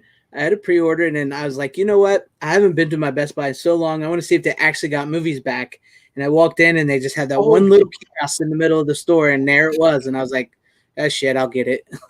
Greg, that reminds me, I got to tell you something. This happened very recently. The Best Buy at, like, nearby the college I go to, they took almost all, I only saw, like, 5 to 10% of physical media there. Like almost everything is out of the shelves. Yeah. Well, one of the major cities in my area, they hardly have any space for it anymore. It's ridiculous. That's why it's like. And what space they do have is mostly empty now. At least last time I was there, I was like, "What the fuck is this shit?" Yeah. Right. One guy says, "Oh, you can get stuff online." It's like, good luck, especially with the steelbooks. Yeah, Best Buy steelbooks, man. That's ridiculous. Yeah, exactly. Like, you can buy it online. That's fucking retarded. Unless you can only buy it online, then yeah, sure. But if you can buy it like in the store, people are gonna want to. That's what pissed me off about the PS5s when they first did that shit. Oh, the whole thing has been snafu'd from the start. But then the last time they went out and said that the people were getting them at Best Buys and Targets and all that shit. What they didn't tell anybody, or at least that I didn't find out until I got there, is that they were pre-selling them online, and then you had to go pick them up. Dude, that's such bullshit, isn't it? Like, here's the thing. I'm where Andre is at with the PS5 shit. Like, it only exists if I own one. Like, I hear you. I was the same way till I got one in my possession, so I don't blame you. Yeah, I know. I'll feel that way when I actually get one, but like, it's like. I've been trying to hunt those motherfuckers for so long. There are articles that I see come out from Google that are like, oh, you can get a PS5 from these stores in a few more weeks or a few more days. I'm fucking done. Like I'm you know what? I don't care if it takes years to like get one, then so fucking be it. I used to take a trip every week when DVD first came out to Best Buy. It was an hour away from me, over an hour away. Every week. I used to. Me too. Not more. I used to go to Best Buy every Tuesday. The only time I wouldn't is if I knew that the only big release coming out was something that Walmart would definitely have. And then I would just go to Walmart. At this point, I usually almost every Tuesday or Friday. HVP, now I know you lying. Dude, he picked up a PS5 and a 4K Robocop. You are lying. Ass off. I was gonna say you're full of horse shit, dude. Like there's no way. He may not be lying, but I'm just gonna play it like he is for now. There's absolutely no fucking way. I've heard that it's a little easier now to get a hold of the non-disc version, the digital-only version or whatever. Same thing with the Xbox. Like, you can get an Xbox One, the digital one, like, no problem. I hate the digital-only. Yeah, I'm not in the mood for that. Yeah, I mean, considering this is a physical media show. He's fucking with us, little asshole. I'm going to come through this. I'm going to kick your ass. I'm kidding, of course. Oh, but what do Even you got? if I could, I wouldn't. That's good. That was funny. That was fucking funny. He had us going there. Yeah, he did. Yeah. Yeah, the Xbox Series S you can get real easy. I was gonna say the other one that you can't the S find. is the digital and the X is the disc, right? Yeah, I haven't been able to come across an X for less than $1,000. I was gonna say because, yeah, same with the PS5. It's like they're almost $1,000. I'm just like, fuck. That's crazy. I don't want to have that day where I'm like I pay like more than $900 for a PS5 and then like in a few more days, oh, they're all back in stock. It's all back in $500 or however the fuck their price. It's like, fuck me. Like I don't want that. Crazy. You say that all the time after like I'm done with this saying or something. What It's you got for us, Hunter? Yeah, what do you got? I mean, I What don't do I know what to got? say. I can't really talk on the PS5. I've never, Yeah, I know. you know, I'm not like into the See, gaming thing. I just get like the Sony Blue 4K and stuff. Yeah, that's why I'd tell you stuff about it, but you wouldn't believe me because you don't have one. So yeah, so it makes I've never been huge into gaming, and I know it's like the best system and everything. It's just here's the thing: the PS5, like the PS5 or the Xbox Series X, would have been so great because that could have been my 4K player. But no, I had to buy. Yeah, I've heard it's been popping up here and there. Yeah, but I had to buy the one that's 150, which is cool. It's fine, but I'd rather have a gaming console. That way, I actually have room on the HDMI ports and shit. You know what I mean? Yeah, it also helps that less people want the Xbox than the PS5 too, though. Yeah, that's true. Which I'll be on. Look, and this is my honest opinion of it so far. Is it cool? So far, kind of yes, but is it anything better than the PS4, PS3, or anything like that? Not really. I was gonna say so far it literally just almost sounds the same. It seems like the same. Yeah, there's a little bit, but I haven't got any games that I could really say have utilized the massive upgrade. I was gonna say there's only like a few. So. There's only a few like games. I'm like the one I really want to play is Deathloop.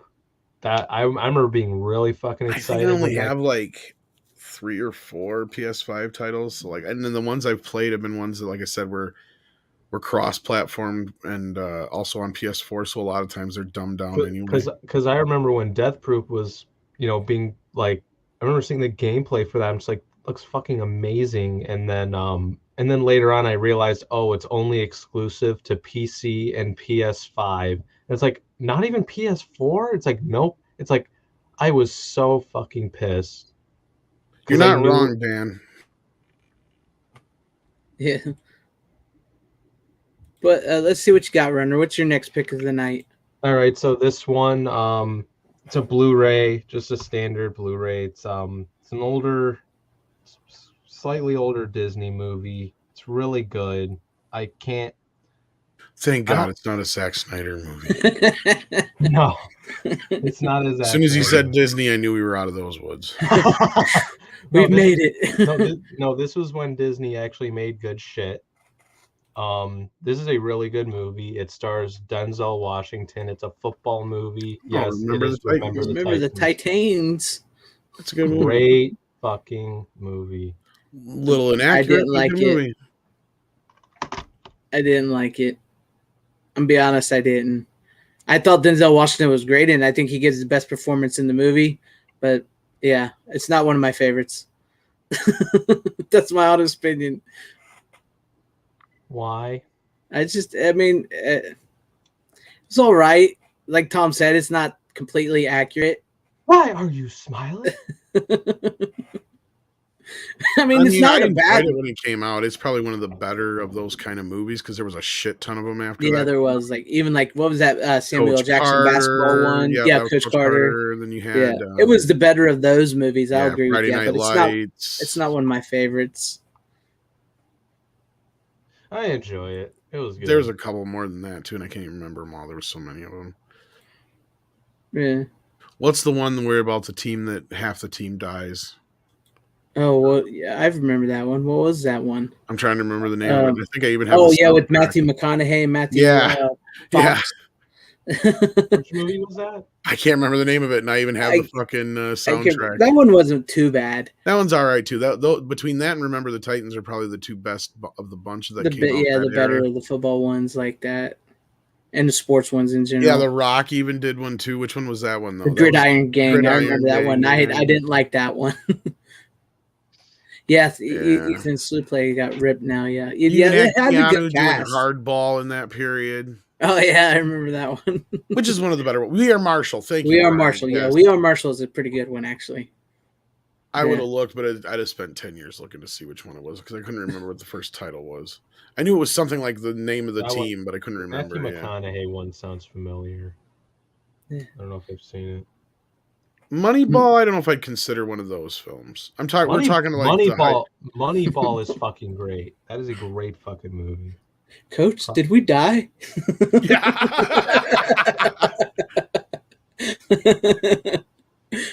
That's a good one.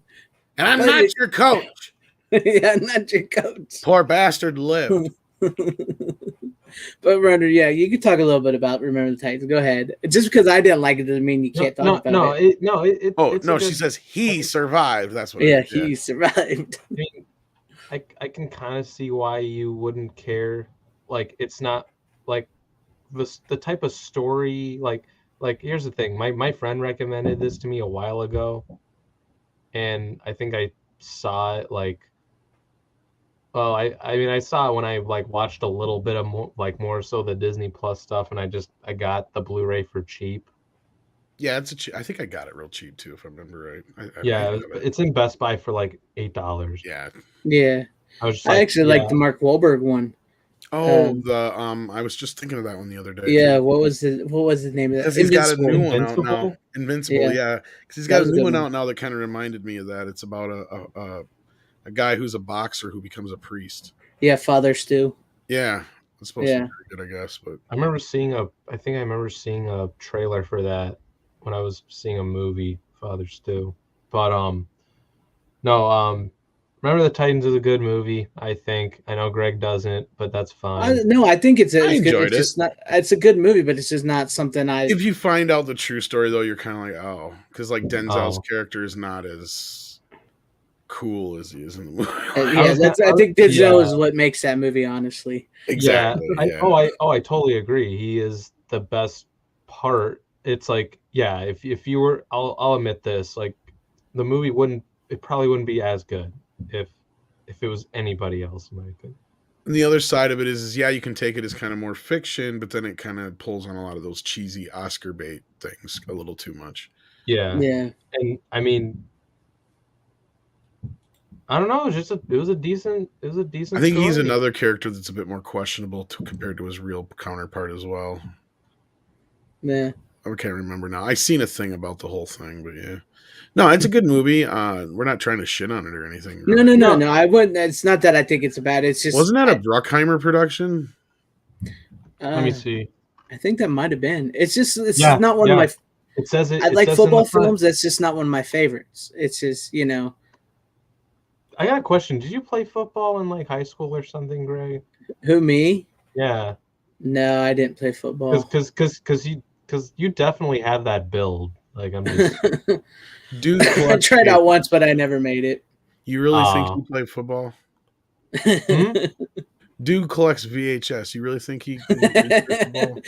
I was a nerd, man. I did try. Nerdier than me, dude. I ran a sub 5 mile freshman year. I can tell you this. Yeah, but you're okay. This is a generational gap thing. Sorry, Runner. I apologize. I get it. Being a nerd is cool now. I get it. It is. No, it really is. And it's not like your fault. You just happen to like this stuff. I get it. I'm not trying to say you're being trendy or anything like that. No. I'm in better shape now than I was when I was in high school. You're right, Tom. I've heard a lot of people say that similar thing, and I've come to accept it. I mean, the fact that he collects VHS though makes him nerdier than me because I won't go to that extent. I'm a nerd. I'm a nerd through and through. I won't deny it. Maybe maybe if it was a specific movie, but it's funny because during high school I was so focused on kind of my athletic career, but after the lockdowns and shit, like everything went to shit. And after I graduated, Greg and Tom have created a new person, and I can't help it. instead of running, I buy more physical media than I run. I mean, I run through time to time just to stay fit, but yeah. I got fit, well, sort of fit now. I used to weigh almost 300 pounds, and I've lost a lot of weight. So I was fit too. I used to be able to fit in my clothes, not so much anymore. I'm down to like 190. So I used to fit into stuff. I was a fat seats. nerd. I was a fat nerd in high school through and through. I tried out once when it's hot. It's too hot. I can't do it. It's funny. Like, I mean, yeah, I was skinny as fuck. I mean, I still kind of am in a way, but like, I feel like I've worked out a lot more lately, and yeah. But just a reminder, kids, before you go anywhere, we're going to be giving away a free digital copy. Speaking of which, I know it goes against our better interest, but of Spider-Man No Way Home.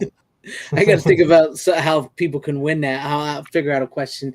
But Tom, my nephew, he's like 6'2". He plays football, so I can live vicariously through him. His team went to the state champions, so there's that. There you go. And plus, like I said, I've lost a lot of weight, so I'm in a lot better shape, better looking now than I was ever in high school. Well, I will let you guys pick my next one I share. All right. Because they are both Kino titles. One is a B movie-ish, and it's X-rated. Oh. The other... I've already made my choice.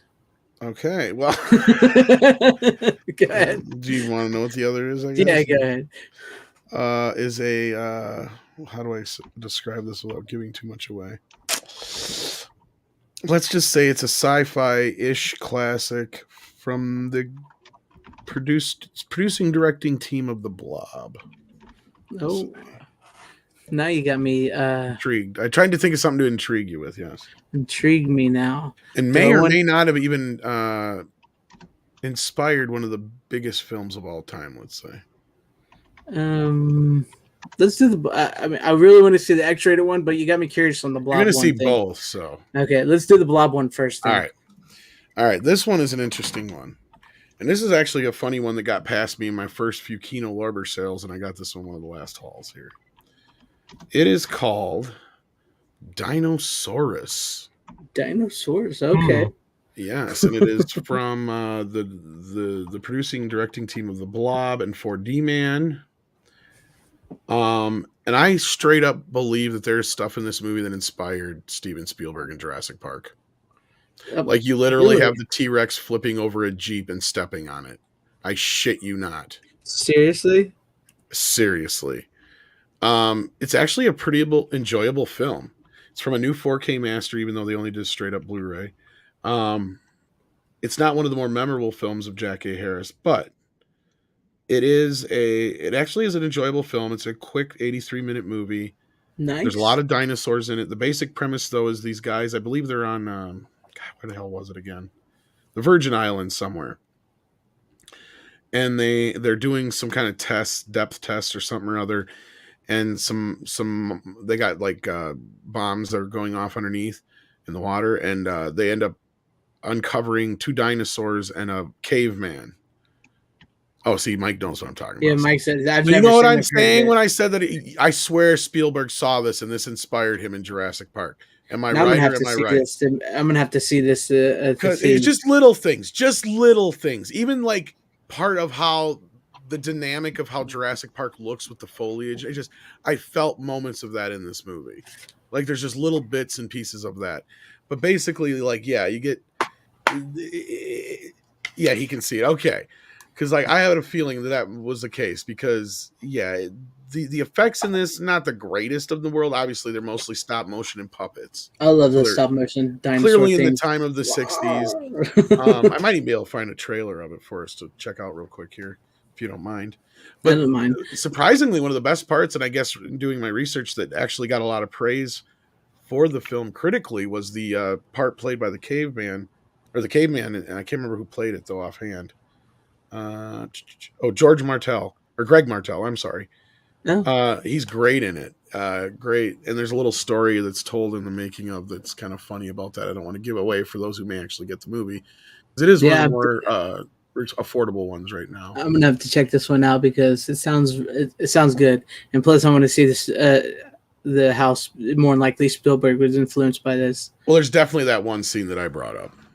Yeah. Sure. Like there was a couple things right before that. I'm like, God, they're just little bits and pieces. Like I feel like Spielberg may have seen this or something. And then as soon as that T-Rex flips over that fucking Jeep, I'm like, oh yeah, he definitely saw this movie. Or did it inspire Michael Crichton? I don't know. Is that in the book itself?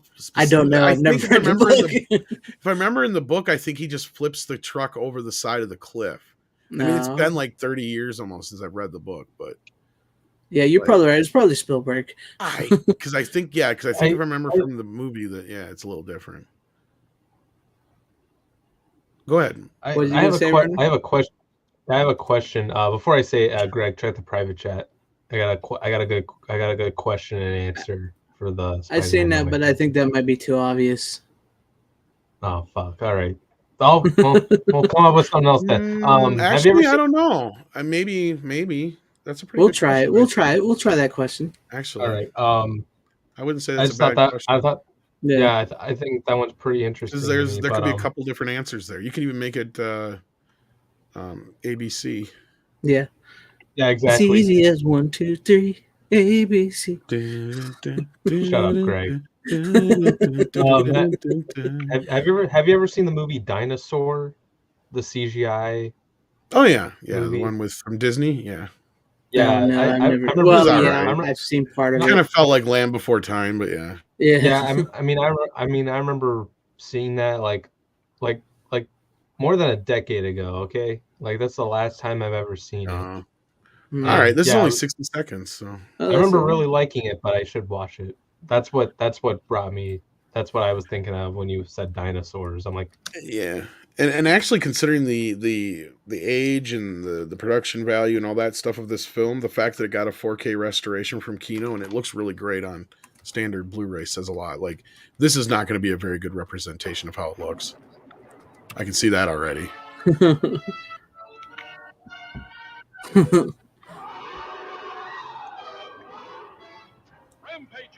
in an unsuspecting world, living creatures from the dawn of time. A little bit gorier than I expected it to be, as well. Check. Like here's the part that I was talking about. Yeah, there you go. Yes, I could see that. And the eyeball. That's what set it off. Yeah, that's the eyeball right, and that. Yeah, that I could totally see that. Even the bronchiosaurus thing there. Beyond anything your mind can imagine. Never before seen on the screen. Oh, I totally watch this. I mean, the performances are kind of cheesy and hammy, but they're not hammy and bad like most B movies. Yeah. It's like Saturday morning cartoon level.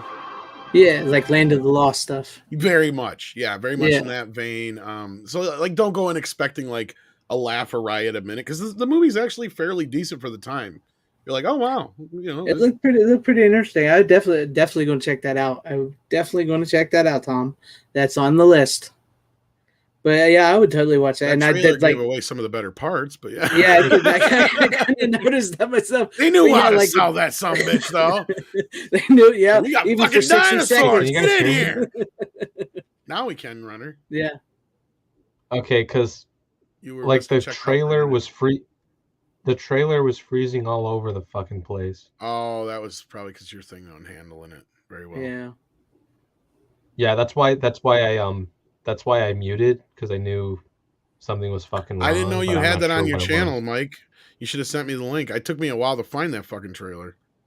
Yeah, I always forget. If you got a better trailer than that, I'll show it again and really fuck up Runner's machine. Oh, he's got one there. Is it the same one though? Son of a bitch. Yeah, because when you're not sharing anything, I can hear you just fine. Sorry, buddy. Or I would have. No, it's not your fault. You're all good. But yeah, I would totally see that. Yeah, I would totally see that. Now I think it's a little bit better quality too. This Mike always got the good stuff. It is the same. I'm watching I'll it keep right that in now mind next time with no glitches. All right, I'll ask you about the next one. Maybe you'll have the next trailer. Yeah, we'll have to check that out. So I'm done with that one. That's no, it's fine. You can play trailers. Just don't expect me to talk. Goddamn right. That's why I keep wanting to do it. You know, shut up, yeah, Runner. We're gonna make that shit down. happen. Quiet. Shut your mouth, Runner. All right, before we get into my final pick, I'll ask the question here. For anybody in the chat, you have to be a U.S. citizen because we tried this once before, and Martin he couldn't keep it because he's from Mexico. with Beetlejuice, and I got the code. This is for a 4K digital copy of Spider-Man: No Way Home. And so if you get people in here, if you want to give them a chance, but the question is, which actor wanted to do their own stunts and fight scenes in this movie?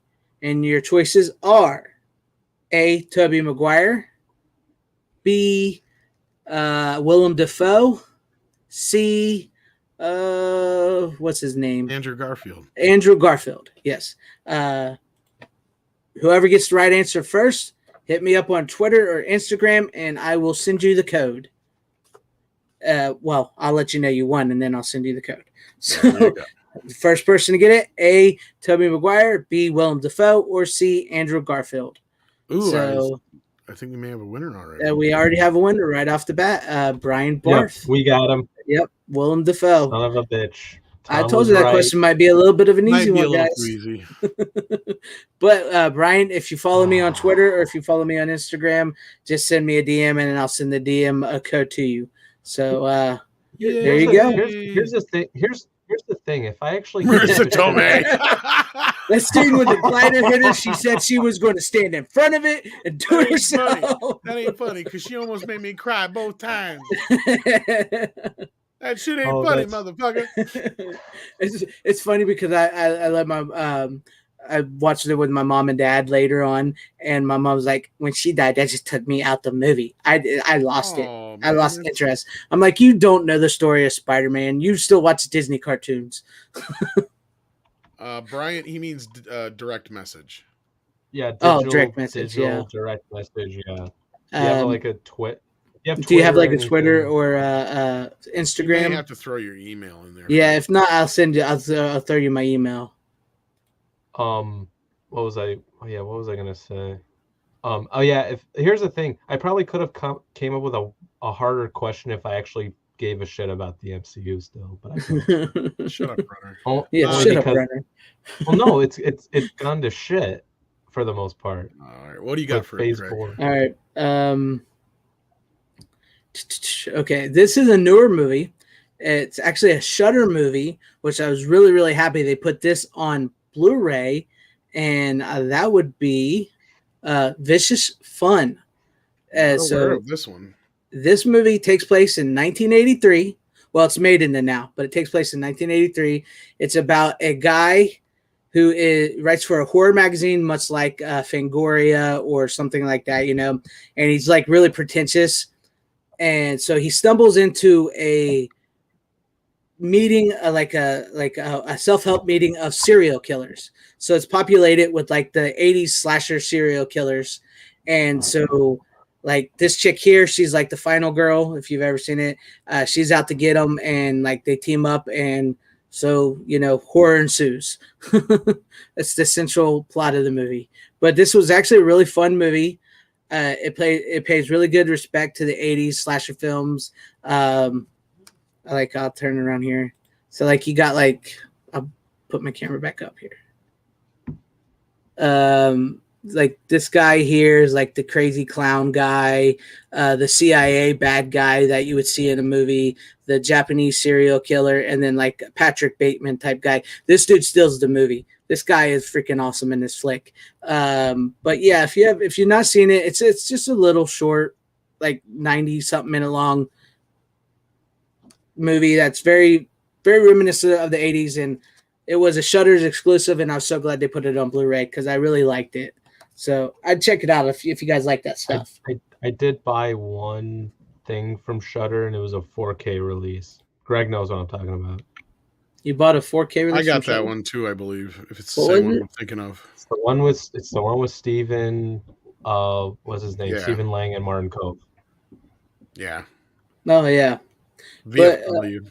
yeah, VFW. That's a great Yeah, movie. VFW. I remember Greg, that one. I think that was one of your earlier picks, and then for some reason it was available for like $6 or $7 at Best Buy. I was like, I'm gonna get it. That's cheap as fuck. And Greg says it's good, and I It's trust, good. It's got a nice John Carpenter vibe to it. I trust you. That actually convinces me to watch it like right after the stream. So I'd watch it. It's got a nice like John Carpenter.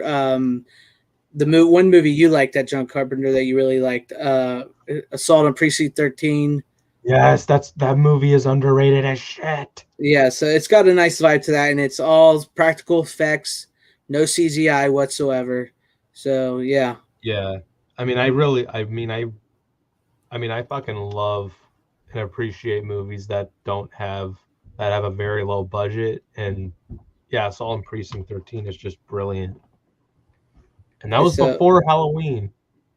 Yeah, so if you want to watch that. But I also recommend Vicious Fun. It's not too bad. There's just like one scene that I really didn't care for in it, but it doesn't hurt the movie. It sets up like a great like sort of John Wick-esque type world of serial killers, of like, so like they could do sequels if they wanted to. So it was pretty cool. So I'd check that one out too if I was you guys on Shudder. I'm trying to figure out how to message. I used to have Shudder. Yeah, I keep it around because I like watching The Last Drive-In, and they get some good movies every once in a while. When school ends, I'll use that code for like the 30-day trial thing. Like, I don't think it has an expiration date, so I'll wait. Brian Bart, I see you on your Twitter, but I can't message you. You don't have your mail open or something. Do you need to follow him or something in order for that to happen? I'm following him, but I can't. It doesn't give me the option to send him a message. Okay, does he follow you back? Not yet. Okay, maybe he needs to follow you back. Yes, either message you or follow you back. Yeah, follow me back or try to message me, Brian, and I'll send you the code. Yeah, because he has the option where if he's not following you, then you can't DM him. That's just a feature some people have. Yeah, so do that, Brian, and I'll send it to you. But yeah, if you've not seen Vicious Fun, I recommend it. It's not too bad. All right, I'll try that 30-day free trial to see if it's any good for my taste. Shudder is probably one of my favorite streaming services because I've heard, yeah. When they do make movies and stuff, they actually put them on Blu-ray or DVD, so you can actually buy a physical copy of them if you like them. That way, if you like, you don't want the service anymore. Yeah, that I actually like. I really wish. Yeah, and they have a lot of great '80s horror flicks, and I love Joe Bob Briggs. He's one of my all-time favorites, and they have The Last Drive-In. So that's basically mainly one of the main reasons I keep it. Like, I really wish, like, didn't Netflix used to like do physical media? Sometimes they do. Yeah, like, I mean, they've started doing like theatrical releases for like a week, like as of late, with like a few of their recent movies. Some of them, but yeah, that was. I was just really glad to get that movie because that movie was fun, and I love me some '80s horror, so yeah. So, never even heard of it, but I seen they were putting out some movies like that. I got the VFW one and stuff like that. So the VFW one is a better movie than Vicious Fun, but Vicious Fun is a great one. I ain't seen that one yet either. I just have it. Yeah, it's like Runner. I think I saw it for cheap, and I saw the cast. Yeah, it's really cheap. I don't know if it has HDR on that. I think that's one of those 4K ones. With HDR, yeah, it's one of them. But it's a little dark, but it plays good. I'm fine with dark. But yeah, if you like Assault on Precinct 13, you'll probably like this because it's very much in that vein. VFW is. Assault on Precinct 13 is probably Carpenter's Assault on Precinct 13. It's probably his most underrated film, in my opinion. Like next to Prince of Darkness for me. Yes. When it comes to like underrated films that he's had, it's that and that. Yeah. Bryant, I guess I could send you. If you can't figure out Twitter, I can give you my email. I was gonna say, like, follow Greg back, and you should, like then you guys should be good, and you can like DM each other and stuff. Yes. You want to go ahead and whose turn is it? You want to go ahead and show yours real quick, Runner? I was gonna say, I think it's my turn. Yeah. Yeah, this last one. Yeah, this is the last one. So this is a triple feature from Warner Brothers. This is science fiction horror show. No, this is like it's not a trilogy of movies. It's 3 completely different movies. I only really bought this just for one movie in particular. I've only seen 2 out of the 3 movies that are in this pack. Oh, Blazing Saddles, Caddyshack, and I bought this for Blazing Saddles because this is probably the one chance, like they, a movie like this would never get made ever. I doubt they're ever going to release this on 4K. I'm surprised Warner Brothers hasn't done shit. They might be sitting on a 4K master because I have the 40th or 45th anniversary or whatever edition of it is. And I think they remastered it for that. That might even be the disc you have in there for all I know. Oh, the one. Yeah, there was actually a 3-pack like that before. I'd have to look. I think it's at that glare. I'm gonna. Yeah, they had a 3-pack like that before, but it had the first Vacation in it, not the second one. But yeah. Okay, I haven't. The only 2 of this I've seen are Blazing Saddles and Caddyshack. I haven't seen the National Lampoon's European Vacation yet. That I still need to see. But yeah, Blazing Saddles is fucking great. I actually saw the movie it's first. Great flick. Yeah, I saw first time I actually saw it was in my high school film class. Our teacher actually made us watch it, which is freaking great. It's hilarious, great Mel Brooks movie. I would say it's better than Spaceballs, in my opinion. I like Spaceballs, but Blazing Saddles is superior. In a way, yes. In a way, and yes. Brian Barth, I sent you the code. Where do I? You should have it. I'm sorry. Go ahead, Runner. Where are all the white women at? Where are all the women at? It is true. It is true what they say. The sheriff is. What's he saying? He says the sheriff is near. Speaking of which, he was just in the movie I just reviewed on my channel, Surf 2. He's in Surf 2 as the principal of the school. I want to get that Surf 2 sometime. It's a crazy movie. Caddyshack is in this. Caddyshack is great, but European Vacation I didn't care for. It's probably my least favorite vacation movie. The only Lampoon's Vacation movie I've seen is the Christmas one. That's it. That one was really good. I like that. They are kind of disconnected. So it's not like you really have to see one or in specific order or anything. I mean, it does help to have seen the first one first before they see the second one, but like that third one, they made sure you really didn't have to have seen any of the other ones. Oh, okay.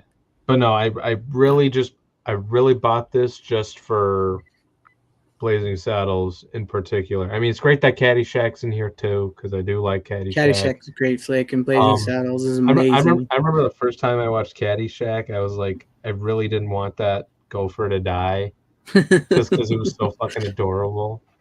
And I love that it's like a puppet and shit. It's so good the way it moves.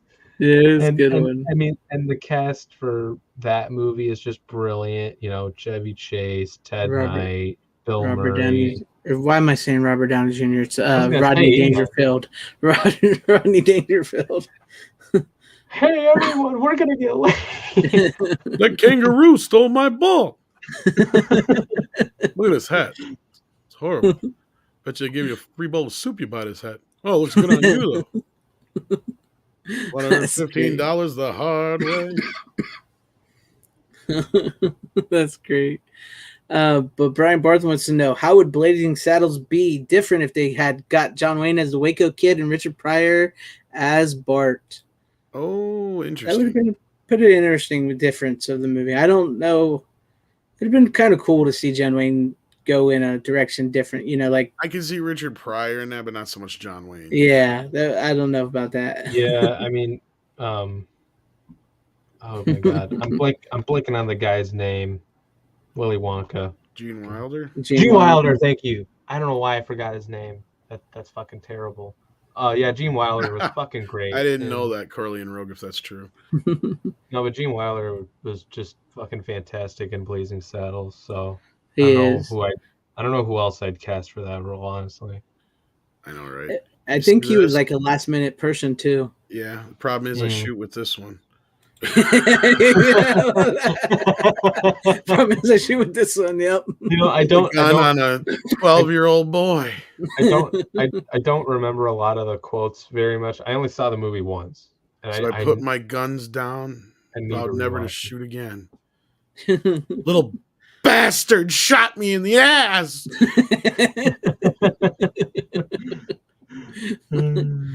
That's great. I love Gene in that. That is just, yeah, he makes it, man. It's just such a great movie. It's such a fun movie too. It's a shame that we can't get something like that nowadays. Oh fuck no. No. No, that would not fly in any way, shape, or form. So I found the local saloon and I crawled to the bottom of a bottle and I've been there ever since.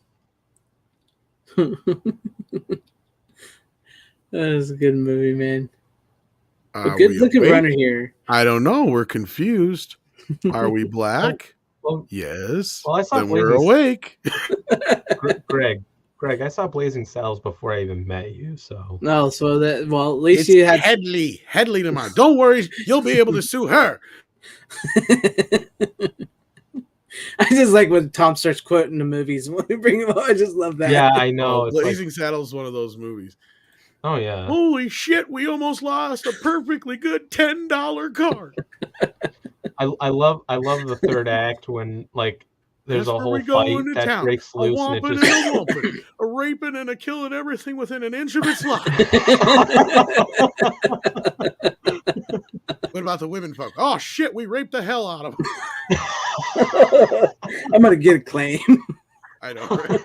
I'm gonna say, dude, Greg is fucked.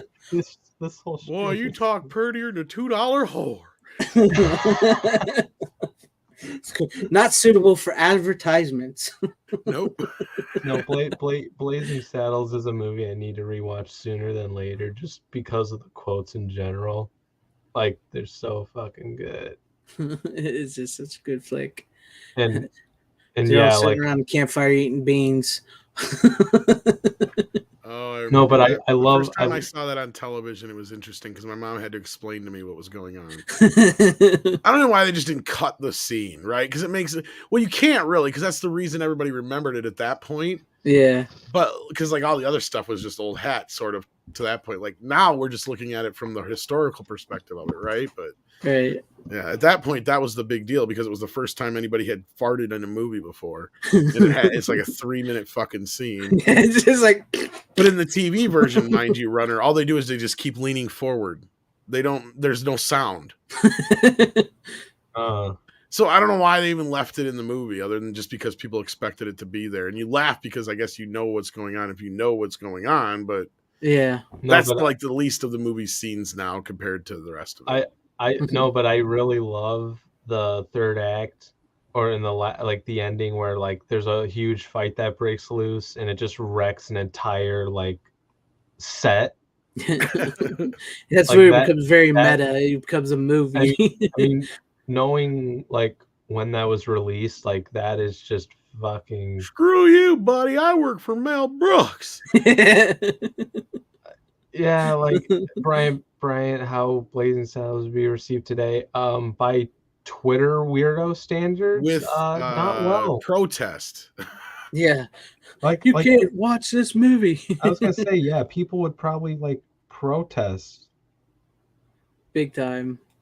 And yeah, it would just listen. Make sure you get your physical media copies. This is why we collect this shit, guys. Mm-hmm. That's why we say like get movies like that, like Blazing Saddles, even Revenge of the Nerds, and so many other movies. Man, I would totally get.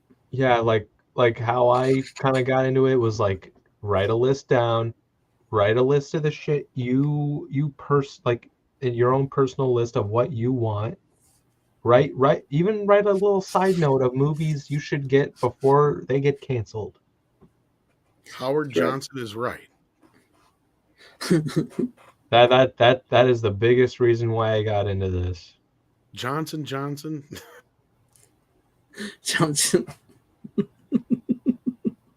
I just laugh. I just love when Tom starts repeating all the movie stuff. But Mike, in today's standards, people would get the message the wrong way. That's the problem. But Mike's right. Even though the movie is anti-racism. Yeah. They just forget that Mel Brooks played a Native American in it. That's funny. But what do you got for us, Tom? What's your final movie? Last movie of the night. Is this the X-rated one? This is, and I don't think that Mike has the trailer up on his channel, so I think I'll have to find it. But yeah, this is most famously the first X-rated cartoon. Ooh. For those who may not know what it is. And it's not heavy metal? It is not heavy metal. Oh, okay. It is. That had a lot of boobs in it. You could say that. Fritz the Cat. Oh, Fritz the Cat. Fritz the Cat. Never heard of it. You never heard of Fritz the Cat? Oh. Well, I think I've heard the name. I just never seen it. It's been a while, but yeah, I've seen it. The HPP Fritz the Cat ? You're gonna have to drop it, Tom. Explain it to him. I don't know if I can. I think you're gonna need to see a trailer if I can find one. Yeah. Fritz the Cat is based on the comics by Crumb, the guy most famously who made the Keep On Truckin' guys and that kind of a thing. Yeah. And loves curvaceous, bulbous women. While animation director Ralph Bakshi, well, this is 9 Lives. This isn't the first one. Shit. Hang on, sorry. I'm having a hard time finding a trailer for the first movie. It's all like just a scene. Wonder if I guess this is a trailer. Never mind. I thought it was a scene. Okay, this is actually the trailer. This is a kind of shit trailers I used to talk about, where they just kind of blend a bunch of scenes in from the movie and they don't really have any context. But here you go. Ralph Bakshi. What a mob in the park today.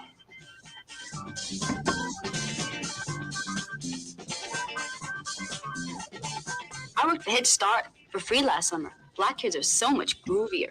I ain't no drive ass black nigga, honey.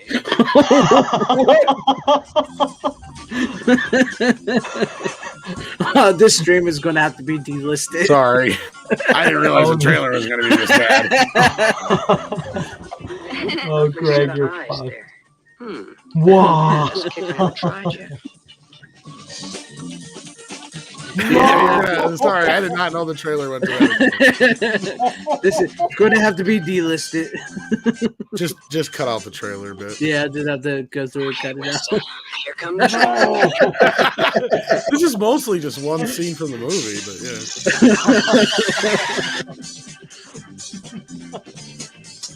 I can't believe you've never even heard of this, though. But I mean, I suppose you've at least heard of it, Greg. Yeah, I've seen parts of it. Well, I've seen it. It's been a long time. I forgot about some of this.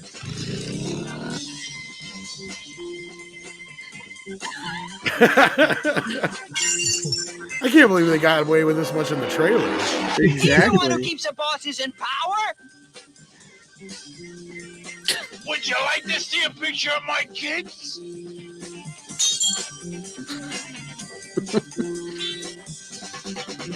What the fuck? Oh my god! What the fuck?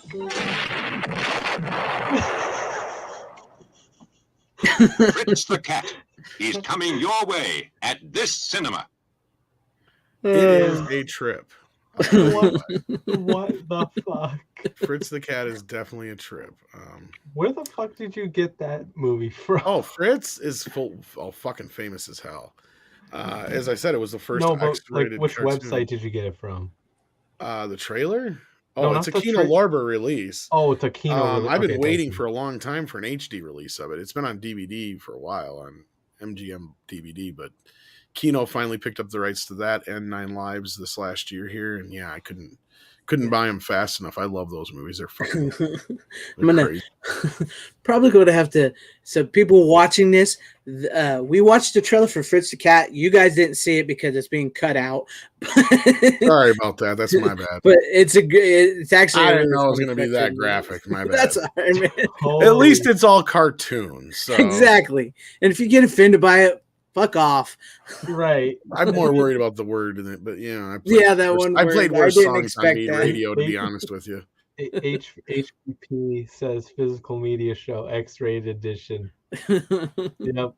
This is the only one that has an X-rated. I mean, really, there's no real storyline to Fritz. It's really he's just a bored fucking college kid, and it takes place in the 70s, I think.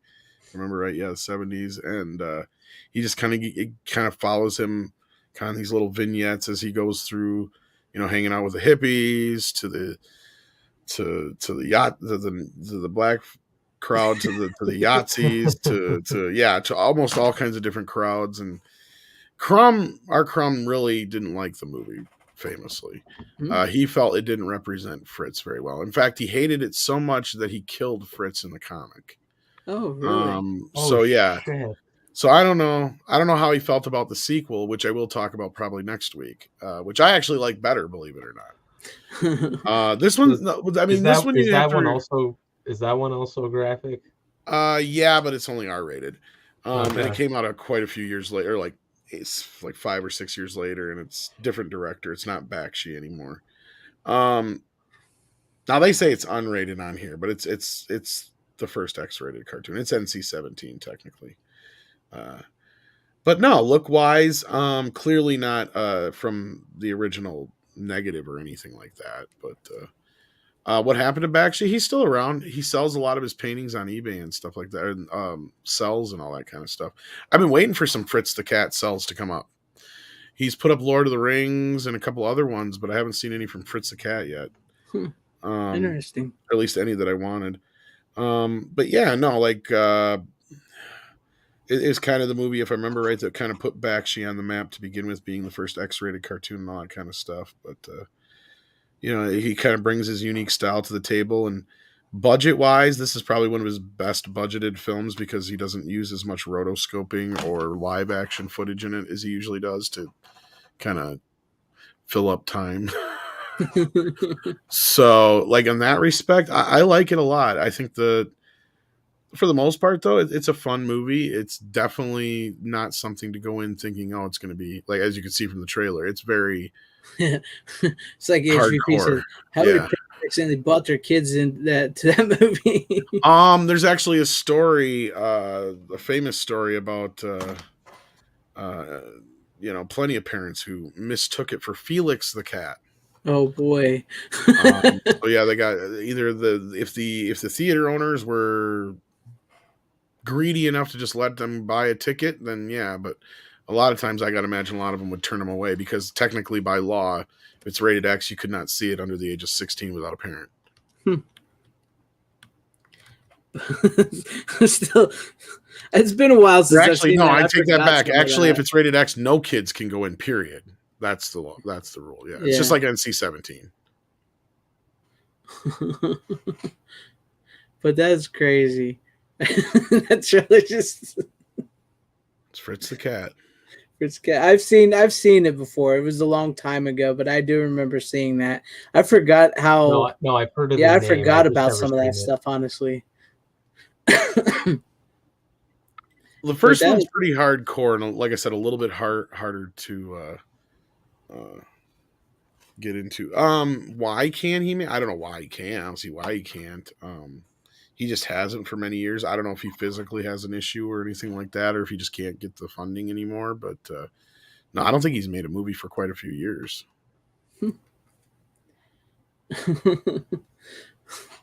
That's crazy. And you got that from Kino Lorber? Was that one of the ones that was on sale? I think it might have been in the sale, but I pre-ordered it, so it was like, yeah. I can't blame you for pre-ordering that one though. Rest in peace, this stream.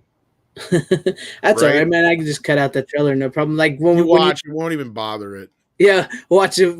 Not the Cruel Jaws stuff. I got a claim on that. Hold on a second. What, Werner? Okay. Anyways. Greg. Oh yeah, yes. sorry. Damn it.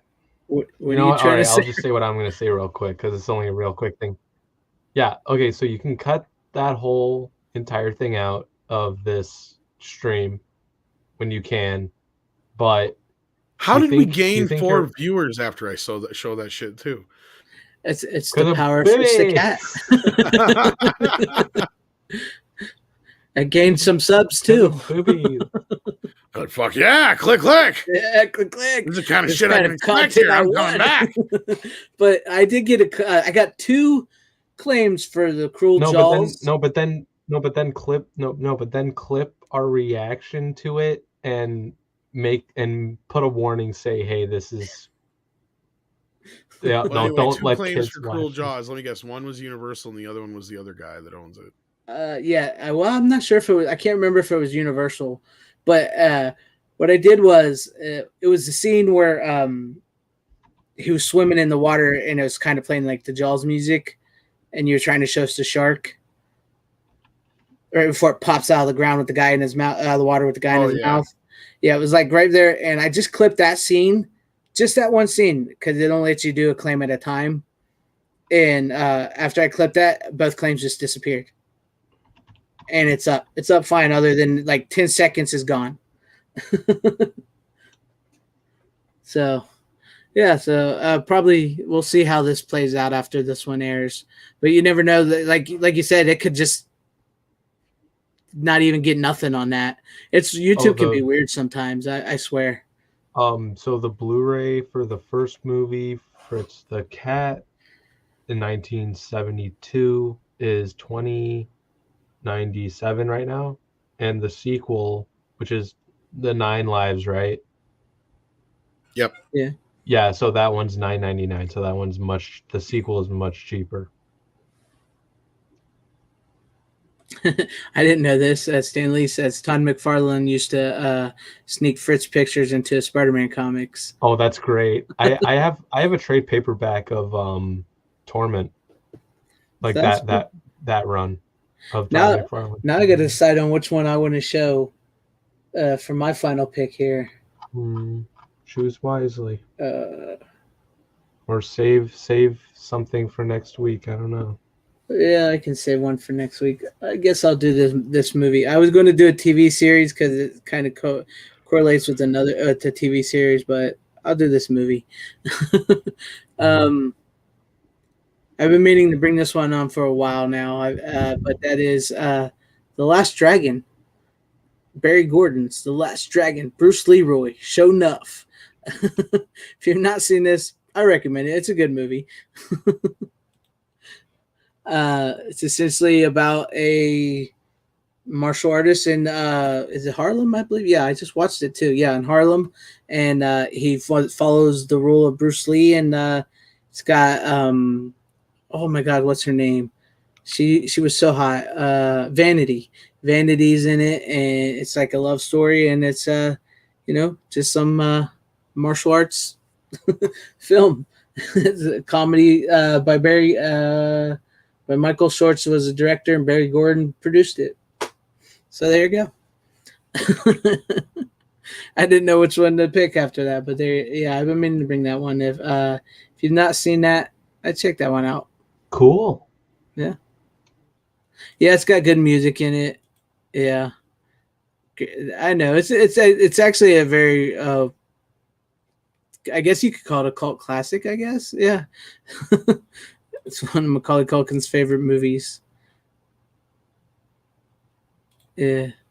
It's a good little flick. It's funny, and it's I just recently watched it again after I bought it not too long ago, which I've been meaning to bring on because it's I can't say if it holds up, but because it's definitely not modern day stuff, but it's pretty funny, and it's got some good fight scenes, and it's just a silly fun movie.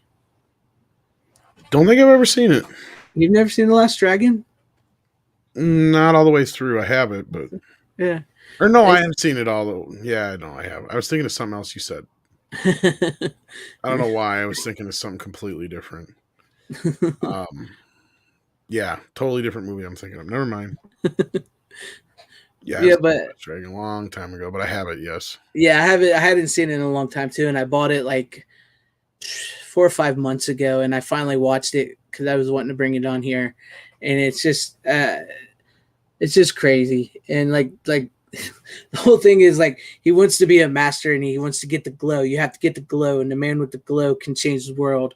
And so it comes out to this like fight between him and the Shogun of Harlem, Shonuff, and he gets the glow and he becomes the master. And it's just crazy. It's a fun movie. It is.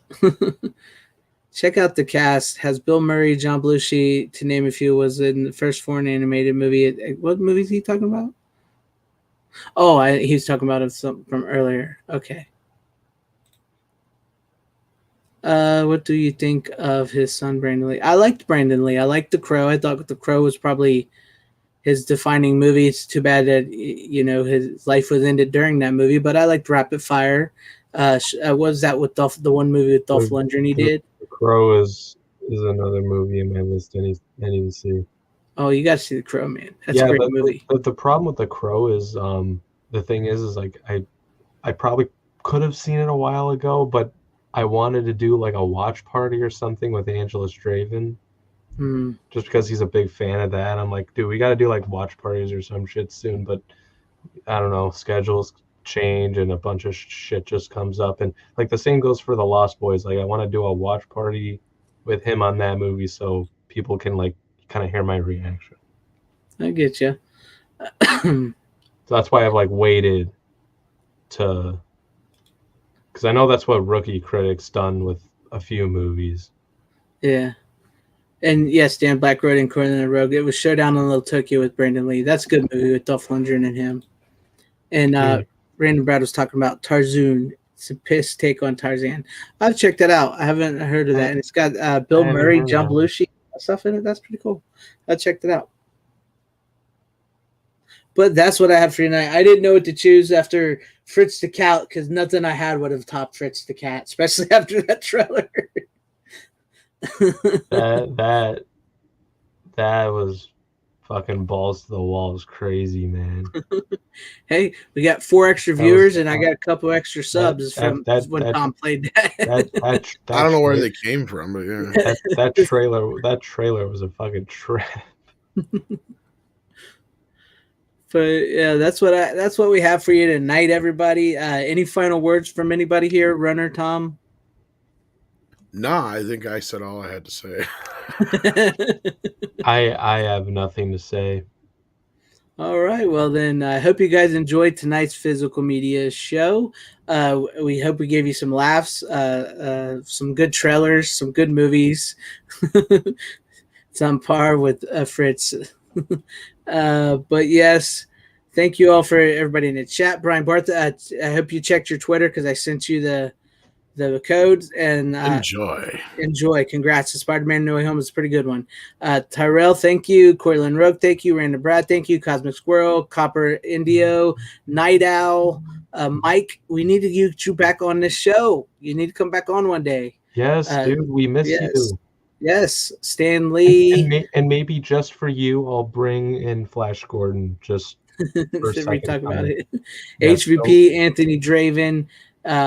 Thank you guys all for showing up, everybody. If I missed your name, I apologize, but thank you for showing up. That's why I do the show. And you know the rules around here, what we say when it's time to go. And sorry, Tom. How you doing? Bitches leave. Bitches leave.